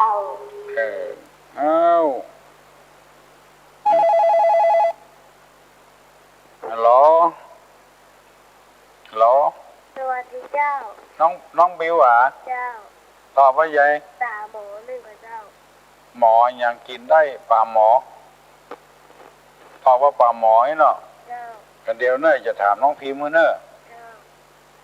ยินดีนะเจ้าครับสวัสดีเจ้า น้องพิมพ์ว่าใหญ่ถูกปอกปลาหมอวะฮัลโหลสวัสดีเจ้าหมอแม่นเจ้าหมอแม่นเนาะให้คนอื่นตอบเนาะเจ้าไปตอบได้ตอบมาไปตอบได้ตอบมาไม่ใช่ปลาหมอยังกินได้สมอก็ได้เหมือนน่ะเนี่ย ไปตอบได้ตอบมาเนอะหมออย่างกินได้ไปจะอู้กระตุ้ลุงอู้แถมเนอะไปตอบได้พ่องหมออย่างกินได้พอวันนี้ดักเลยตั้งสันทรายดอยสะเก็ดสันกำแพงพระเจ้านั่งโขนแม่สาหลวงซบสาหนองปานดอนแก้วบ้านสาลาของหวกบ้านป่าแงะโอ้ดักปิ้งกันหมดนะเว้ยฮัลโหลฮัลโหลไม่ใช่เขาบอกเขาตอบว่าปลาหมอมันไม่ใช่หมออะไรกินได้ไปตอบได้ตามมาเนอะดอยประคงฮัลโหลขอนมัสการเจ้าน้องป๊อบตอบไปใหญ่หมอยูหมูยอจ้าโอ้น่ากะหมอยู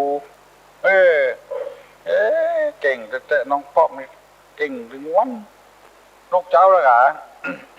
แค่ลูกแต่ชื่อเจ้าได้ไหวพระสักครั้งเจ้ายินดีเนอะหมอยูหมูยอตุอุ้ยว่าตุอุ้ยหมอยาวหมายอคือหมอยูหมูยอฮัลโหลสวัสดีเจ้านั่นแหละเจ้าหมอยูเนาะเจ้าถูกต้องแล้วน้องป๊อบถูกต้องแล้วเนอะเก่งใครจะถามยังถามมาเนอะถามมาเนอะไก่ก็ได้ไก่ก็ได้ฮัลโหลครับขอถามแล้วก็ขอถามน้องป๊อบครับผมถามว่าใหญ่ถามว่าอย่างว่าเมื่อคืนมาเมื่อวันเกิดน้องป๊อบตอบได้แน่นอนนะไอ้อย่างเมื่อคืนมาเมื่อวันเกิดเนาะครับฮะร้องครับครับน้องป๊อบตอบได้แน่นอนนะน้องป๊อบตอบมาเนอะเมื่อคืนมาเมื่อวันเกิดไอ้อย่างน้องป๊อบตอบไปได้คนอื่นตอบไปได้เมื่อคืนมันมาเมื่อวันมันเกิดไอ้ตอบก็ได้น้องอามน้องบิวน้องพิมพ์น้องป๊อบเล่าน้องอย่างก็ได้เนอะน้องอย่างก็ได้ตอบเลยฮัลโหลสวัสดีเจ้าน้องพิมพ์น้องบิวเจ้าน้องบิวทบษาเจ้าไอ้อย่างสูตรนั่นก็เจ้าสูตรเมื่อคืนคนอยู่ไหนเนาะเจ้าแล้วเมื่อเจ้ามาคนออกสูตรเนาะเจ้าไอ้บอกเนี่ยไม่อุ้ยนี่ไม่ใช่เจ้าแม่อุ้ยแน่นอนตัวอุ้ยหูยินดีเนอะเจ้าถูกต้องแล้วครับเจ้าเมื่อคืนมาเมื่อวันเกิดสุดชาพักกังถูกต้องแล้วครับเนอะถูกต้องแล้วครับถูกต้องแล้วครับขอถามถึงเนาะเพราะว่าอย่างว่าซีหูปั้นตาซีขา2ป้องซีหูปั้นตาซีขา2ป้องซีขา2ป้องนี่นักใหญ่เนอะเนาะใครจะต้องก็ได้นะครับเนาะไผ่ก็ได้เนาะครับซีหูปั้นตาซีขา2ป้องซีหูปั้นตาซีขา2ป้องไผ่ตอบได้กันตอบมาลองซีหูปั้นตาซีขา2ป้องไผ่ตอบได้ตอบมาเนอะซีหูปั้นตาซีขา2ป้องฮัลโหลเจ้าซีหูปั้นตากะจำนั่นก็เจ้า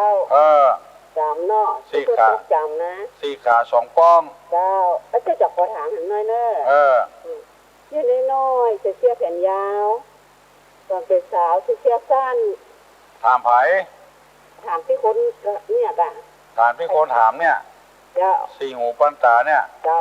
ที่ขาสองป้องเนี่ยไผ่ตอบก็ได้เจ้าไผ่ตอบก็ได้เจ้าแล้วมีแหมพ่อนึงทำเรื่องมันก็ตอบอ๋อว่ามาเมื่อมาตะกี้นะจังว่าโง่เสื้อยาวเป็นสาวเสื้อสั้นโง่ตอบเลยเนาะมันแล้วไงเนาะกา3ตัวขึ้นดอย3ม่อนตัวขึ้นก่อนลงโลนจ้าแล้วได้แล้วก็แล้วใส่หัวพี่นี่ได้แล้วเนาะ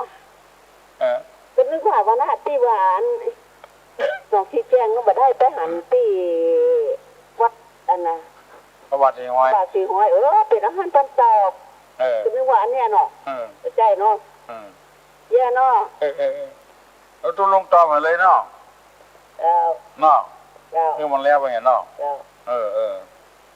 กา3ตัวคือโดน3ม่อนนั่นน่ะมึงตอบไปแล้วเหรอตอบม่อน1ให้เข้าไงเนาะกับวันเสาร์เนาะเจ้าวันเสาร์เจ้ากับวันครับวันมันนุ่งมันน้อยนุ่งเส้นยาวเป็นสาวนุ่งเสื้อสั้นคือบุเขือฮัลโหลรถไปเห็นแล้วโทรมาทำไมเนอะรถไปเห็นละมันนุ่งมันน้อยนุ่งเสื้อยาวเป็นสาวนุ่งเสื้อสั้นนี่คือบุเขือกา3ตัวขึ้น103ม่อนนี่ม่อน1ให้เข้าตั้งก้อนเศร้า3ก้อนฮัลโหลอาจารย์ครับลุงครับผมม่วนเหรอม่วนดีครับม่วนดีครับน่ากันแต่นี่ม่วนงานสั่นเล้าวันนั้นแต่เจ้าเนาะอันนี้เขาเพิ่นแหมเหมือนเขาอย่างตอนน้อยนุ่งเสื้อยาวเนี่ยเป็นสาวนุ่งเสื้อสั้นเป็นสาวนุ่งเสื้อสั้นมันเป็นบะเขือลุงครับบะเขือเนาะครับคนละปูนุ่มมะเขือคนยองห้อมเขือมะเขือหม่ามะเขือหำหม่าครับอันนี้ต้องเป็นบะเขือที่นั่นตู้ลุงไม่แจ่มเหรอครับผมโอ้ตู้ลุงครับแสดงว่าตู้ลุงนี่เก่งนะแท้จำเสียงกันได้เลยอ่ะมันเก่งนะแกไอ้แล้วล่ะโอ้ตัวเก่าปุ๊บอย่างนี้ที่บอกว่าปอตัวลุงครับบอกว่าปอตัวเหรอปอตัวครับผมกันนะครับคนเพื่อนถามว่าปอดมีหน้าที่อะไรวะปอดมีหน้าที่อะไรปอดมันมีสงสัยถ้าจะมีหน้าที่ห้ามประเฮงนะครับใช่หรอใช่หรอนี่อย่างครับปอดทำหน้าที่อะไรเนี่ยปอดทำหน้าที่อะไรปอดที่ส่วนมากมันจะห้ามประเฮงนะครับส่วนมากคนสูบบุหรี่เป็นประเฮงในปอดเนี่ยนั่นกะครับผมเขาว่าไปใจวะไปใจครับหมอเอาอย่างไรดีอ่ะเดี๋ยวคุณตอบบ่ครับถามไม่แจมเนาะถามไม่แจมเลยครับมันแจมแจ้งดีเอาให้คนอื่นตอบเนาะครับโชคดีเนอะครับผมครับสวัสดีครับเขาถามว่าปอดมีหน้าที่อะไรวะไปตอบได้ตอบมาลอง0531211058ปอดทำหน้าที่อะไรใครตอบได้ตอบมาลองปอดทำหน้าที่อะไรฮัลโหลคุณมาสการเจ้าปอดมีหน้าที่ฟอกเลือดดำเพื่อเป็นเลือดแดงจางนางปอกจางหมดถูกปอดมีหน้าที่ขับรถวะชื่อมันไอ้ปอดอะ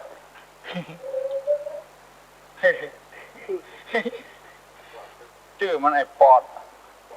มีหน้าที่ขับรถวะอันเนี้ยน้องป๊อปเจ้ามีคนหนึ่งมันถูกบัดนี้ได้อุดมมงคลเลิกแล้วขอเชิญท่านประธานสู่ยอดเสาขอเชิญท่านประธานขึ้นสู่ยอดเสาถูกกว่ามันถูกกว่าโมโหเจ้ามันถูกอ่ะถูกบัดพี่เจ้าความจริงเป็นอย่าง ขอเชิญท่านประธานขึ้นสู่ยอดเขาความถูกมันอะไรอย่างถ้ามันถูกนี่อย่างธงขอเชิญท่านประธานชักธงขึ้นสู่ยอดเขาเสาเนาะมาว่าวันนี้ได้อุดมมงคลเลิกแล้วขอเชิญท่านประธานขึ้นสู่ยอดเสาถูกเนาะยินดีเนี่ยน้องป้อมเนี่ย ปอดมีหน้าที่ขับรถยนต์วะมันชื่อมันปอดมันเป็นปริศนาโลกกรรมเนี่ยฟังแล้วมันม่วนโอ้กันเล่นไปได้วันนี้ใครหัวกันพ่องกันวันนี้ภายมีอย่างแถมจะถามตู้ลงถามมาเนอโอ้ตั้งสนามบินกับดักปิ้งเนอทั้งหนองหอยก็ดักปิ้งเนอไปเดียวนะภายมีอย่างแถมจะถามตู้ลงถามมาเนอตั้งสนามบินกับดักปิ้งเนอหนองหอยกับดักปิ้งฮัลโหลเสียงแดดด้วยโอ้ได้ยินแล้วเว้ยเจ้าก่อนหน้าหลังนี่เนาะคุณลุงก่อนหน้าหลังนี่ปีใหม่ของร้านนี่เราตั้งใจแบบนี้นะก็ใจแบบนี้แล้วเดียวนี่นะอาจารย์ต้องไปบวชเดี๋ยวอาจารย์ที่ไหนมาทำพิธีใจแบบนี้ก็เอาแบบแยกได้ก่อนพอเลิกยันนานพอเลิกก็เป็นแต่แม่หลังนะมากะจะขอเพื่อนถึงมาเขาเรียกทุกปีแล้วก็ปีนี้เราได้หมดมันได้มันขาดแล้วลูกแล้วเขาก็เรียกคนเดียวไปพอไปได้ยังเอาขนาดนะเอาขนาดเลยป่ะมันเหนือมันใต้ก็ได้ลูกทำมีไม่ชดมาเวกอะไม่รีบไม่ละจะมาของมาจ้ะประเดี๋ยวนี้ชาวบ้านมาเดือดร้อนแบบนี้แหละใช่ก็บ้านบ้านเนี่ยบ้านลูกไปบ้านอย่างวะบ้านปูนบ้านเนี่ยหลังเดินทางก่อนเราบ้านเนี่ยพี่เวก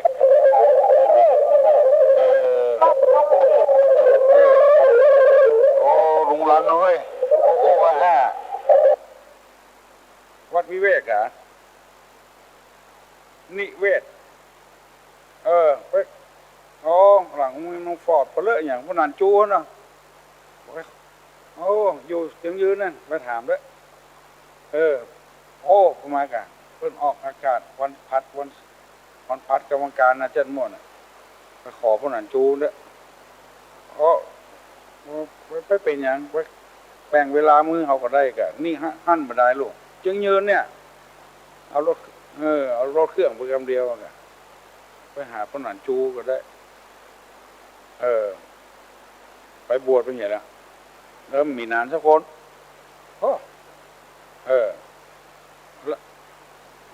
อันกะมีอยู่ก็ไปสืบถามมากะ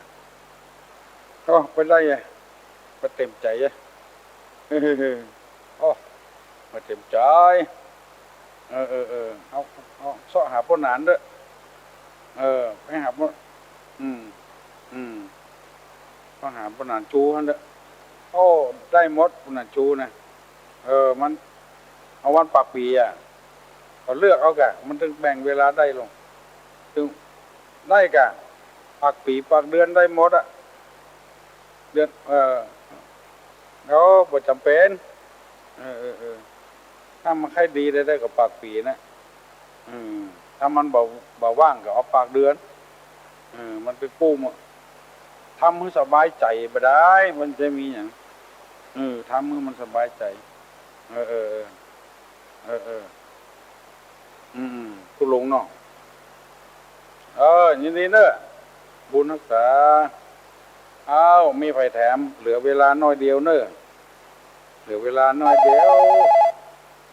ฮัลโหลจากธรรมสการเจ้าจากอบต.ดอนแก้วอบต.ดอนแก้วเจ้าที่ป้าวันประชาสัมพันธ์น้องนักเรียนนักศึกษาช่วงปีเทอมนะเจ้าอบต.ดอนแก้วสมัครละออนมาทำงานช่วงปีเทอมเจ้าคืนนี้ก็ได้ยินทำพรเจ้าเริ่มรับสมัครวันนี้จนถึงวันอังคารหน้าเจ้าวันพุธถึงวันอังคารหน้าเนาะถึงวันอังคารหน้าวินวันจันทร์ไหนจ้ะท่านนักเรียนใหญ่ก็อายุ15ขึ้นไปเจ้า15ขึ้นไปเนาะเจ้าเป็นมาที่อบต.อบต.ดอนแก้วกี่ตำแหน่งเอา21ตำแหน่ง21กันเ ก็ลองให้น้องขึ้นมาอ่านประกาศจะเอาวันบัตรนักเรียนนักศึกษามาโชว์กับทะเบียนด้านสองนะรบกวนทางรายการได้กันโอ้เรื่องเล็กประกาศเจ้าเจริญพรเนอเรื่องน้อยไปใครทำงานก็อ่อนนักเรียนเนอะที่เปิ้นปิดโรงเรียนแล้วอายุ15 ปีขึ้นไปเปิ้นฮับทำงานที่อบต.ดอนแก้วโดยเฉพาะอย่างยิ่งก็คือคนในตำบลดอนแก้วเนี่ยละอ่อนชั้นประถมก็ได้ชั้นม.ก็ได้เปิ้นฮับทำงานคือไปอ่านพอเนอร์ไปใครทำงานก็ไปทำงานตัวเปิ้นฮัลโหลครับผมเปิ้นอ่านแหละน่ากะถ้าเปิ้นมาขอไปเปิ้นกำเนิดก็เอาเปิ้นมาเปิ่งบุญท่านตุลุงเนาะก็ว่าเป็นอย่างถ้าเปิ้นมาก็บอกมาเถอะแต่มันเฮาถึงมือแบ่งเวลาให้ได้หรอกนั่นน่ะแบ่งเวลาได้กะแต่ว่าถ้าขอจากตุลุงมาก็ขอบอกมาเถอะช่วยตุลุงขึ้นเท้าลงสี่เนาะเนี่ยเพิ่นเนี่ยเพิ่นสบายใจเนาะวันนั้นเขาถึงเนี่ยวันค่ำหรอกวันค่ำกะมื้อเจ้าก็ได้มื้อค่ำก็ได้มื้อเจ้าก็ได้ตลัดสะวิรูปะคะเนาะบอกเพิ่นเด้อขอไว้ตา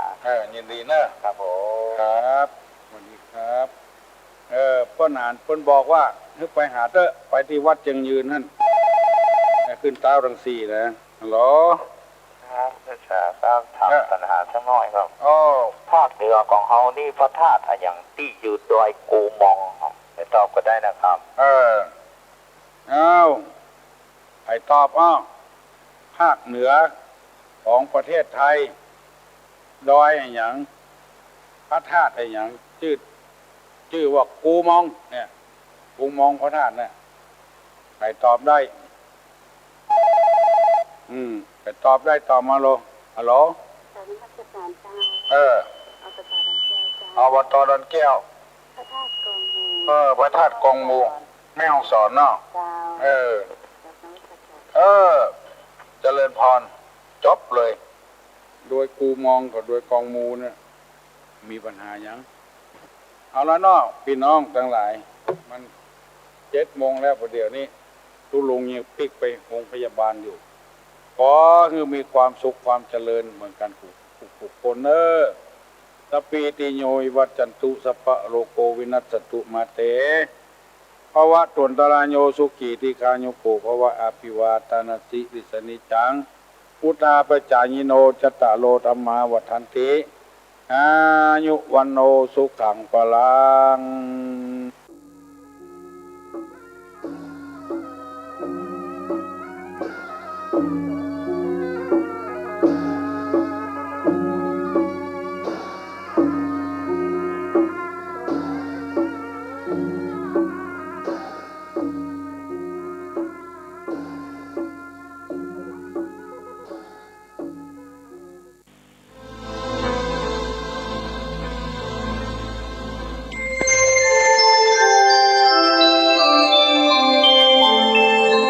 ขณะนี้ท่านกำลังฟังสถานีวิทยุกระจายเสียงพระพุทธศาสนา FM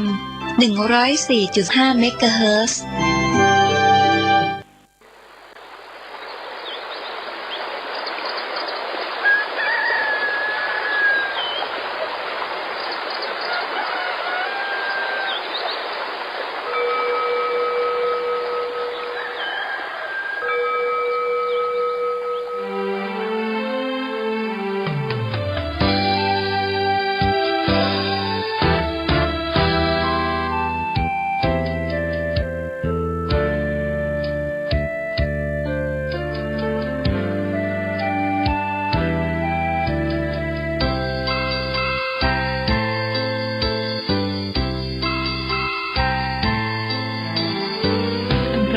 ผีปานน้ำงดงามสูงดิน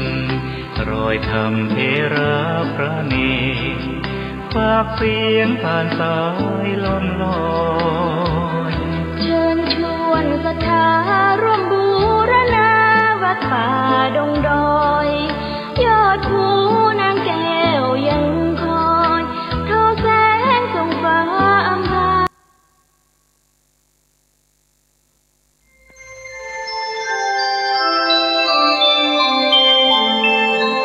ขณะนี้ท่านกำลังฟังสถานีวิทยุกระจายเสียง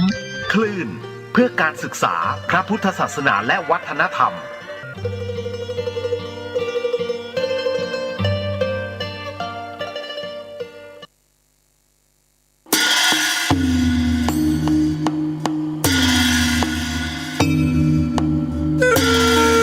เนื่องด้วยสมณศรัทธาและมูลศรัทธาข้าพเจ้าทั้งหลายหมายมีพระมหาธิวากรคติยสิริพร้อมด้วยคณะศรัทธาวัดบ้านแพะและคณะกฐินผ้าป่าสามัคคีกรุงเทพเชียงใหม่ได้ทำการบูรณะวิหารทรงล้านนาหลังคามุงกระเบื้องดินขอประดับช่อฟ้าปานลมทำด้วยไม้สักลงทุนทรัพย์ทั้งสิ้นจำนวน 2,319,600 บาทถ้วนและได้ทำการก่อสร้างอุโบสถเสร็จสิ้นเมื่อปี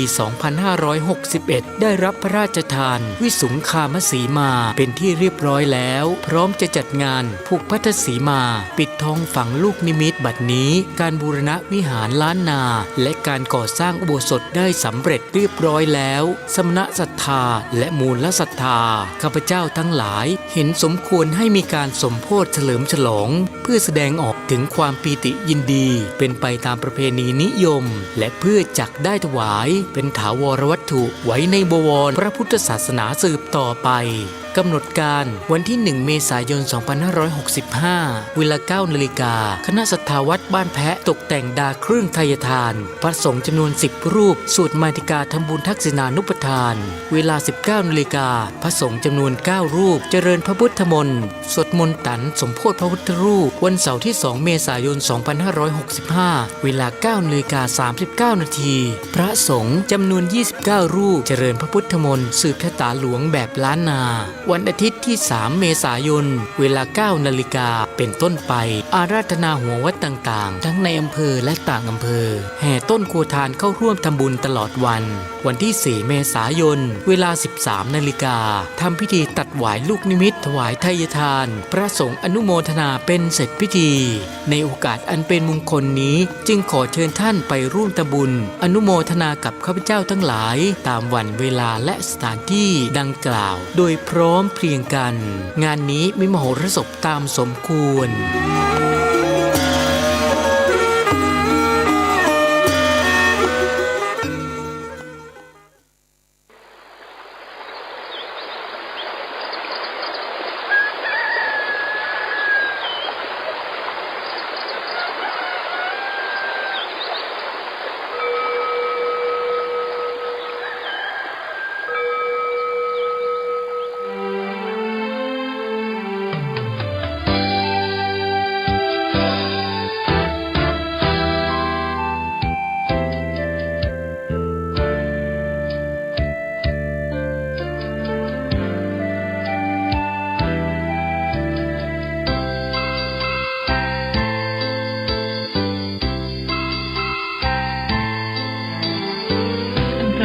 ผีปานน้ำงดงามสูงเด่น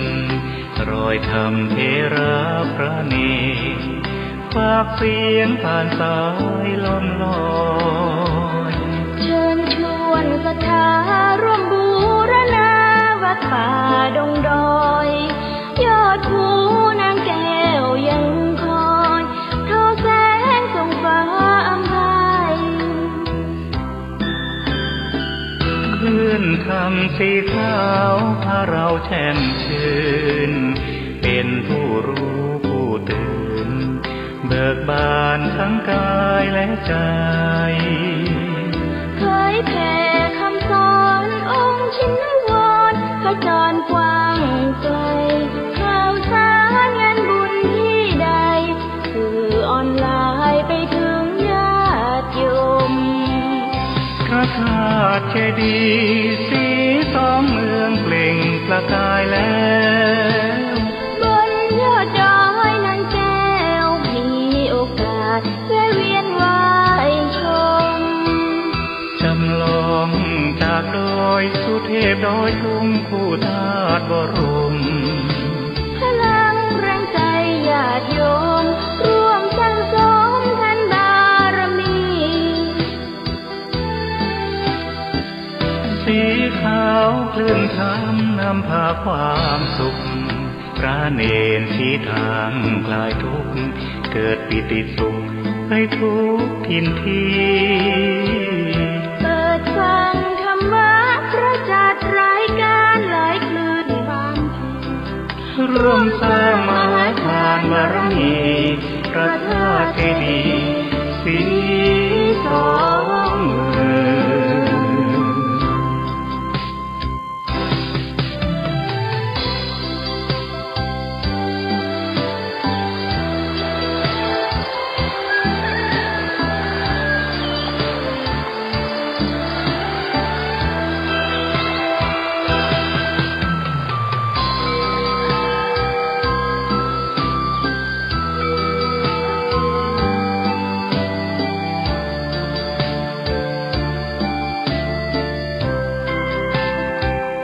พระธาตุเจดีย์สีสองเมืองเปล่งประกายแล้วบนยอดดอยนางแก้วมีโอกาสแวะเวียนไหว้ชม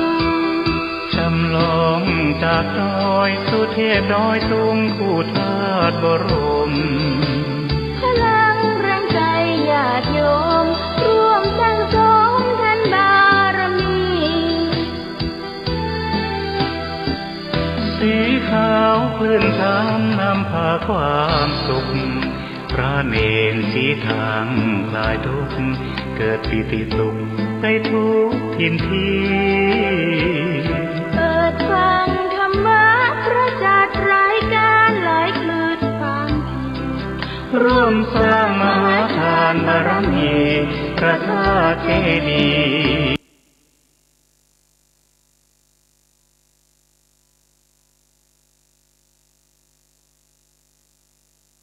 สง่าประดิษฐานพระประธานโอสถไม่สักนะพระคตก็ยังงดงามตาไปในมีพระพุทธสมปรารถนาเป็นพระปฏิ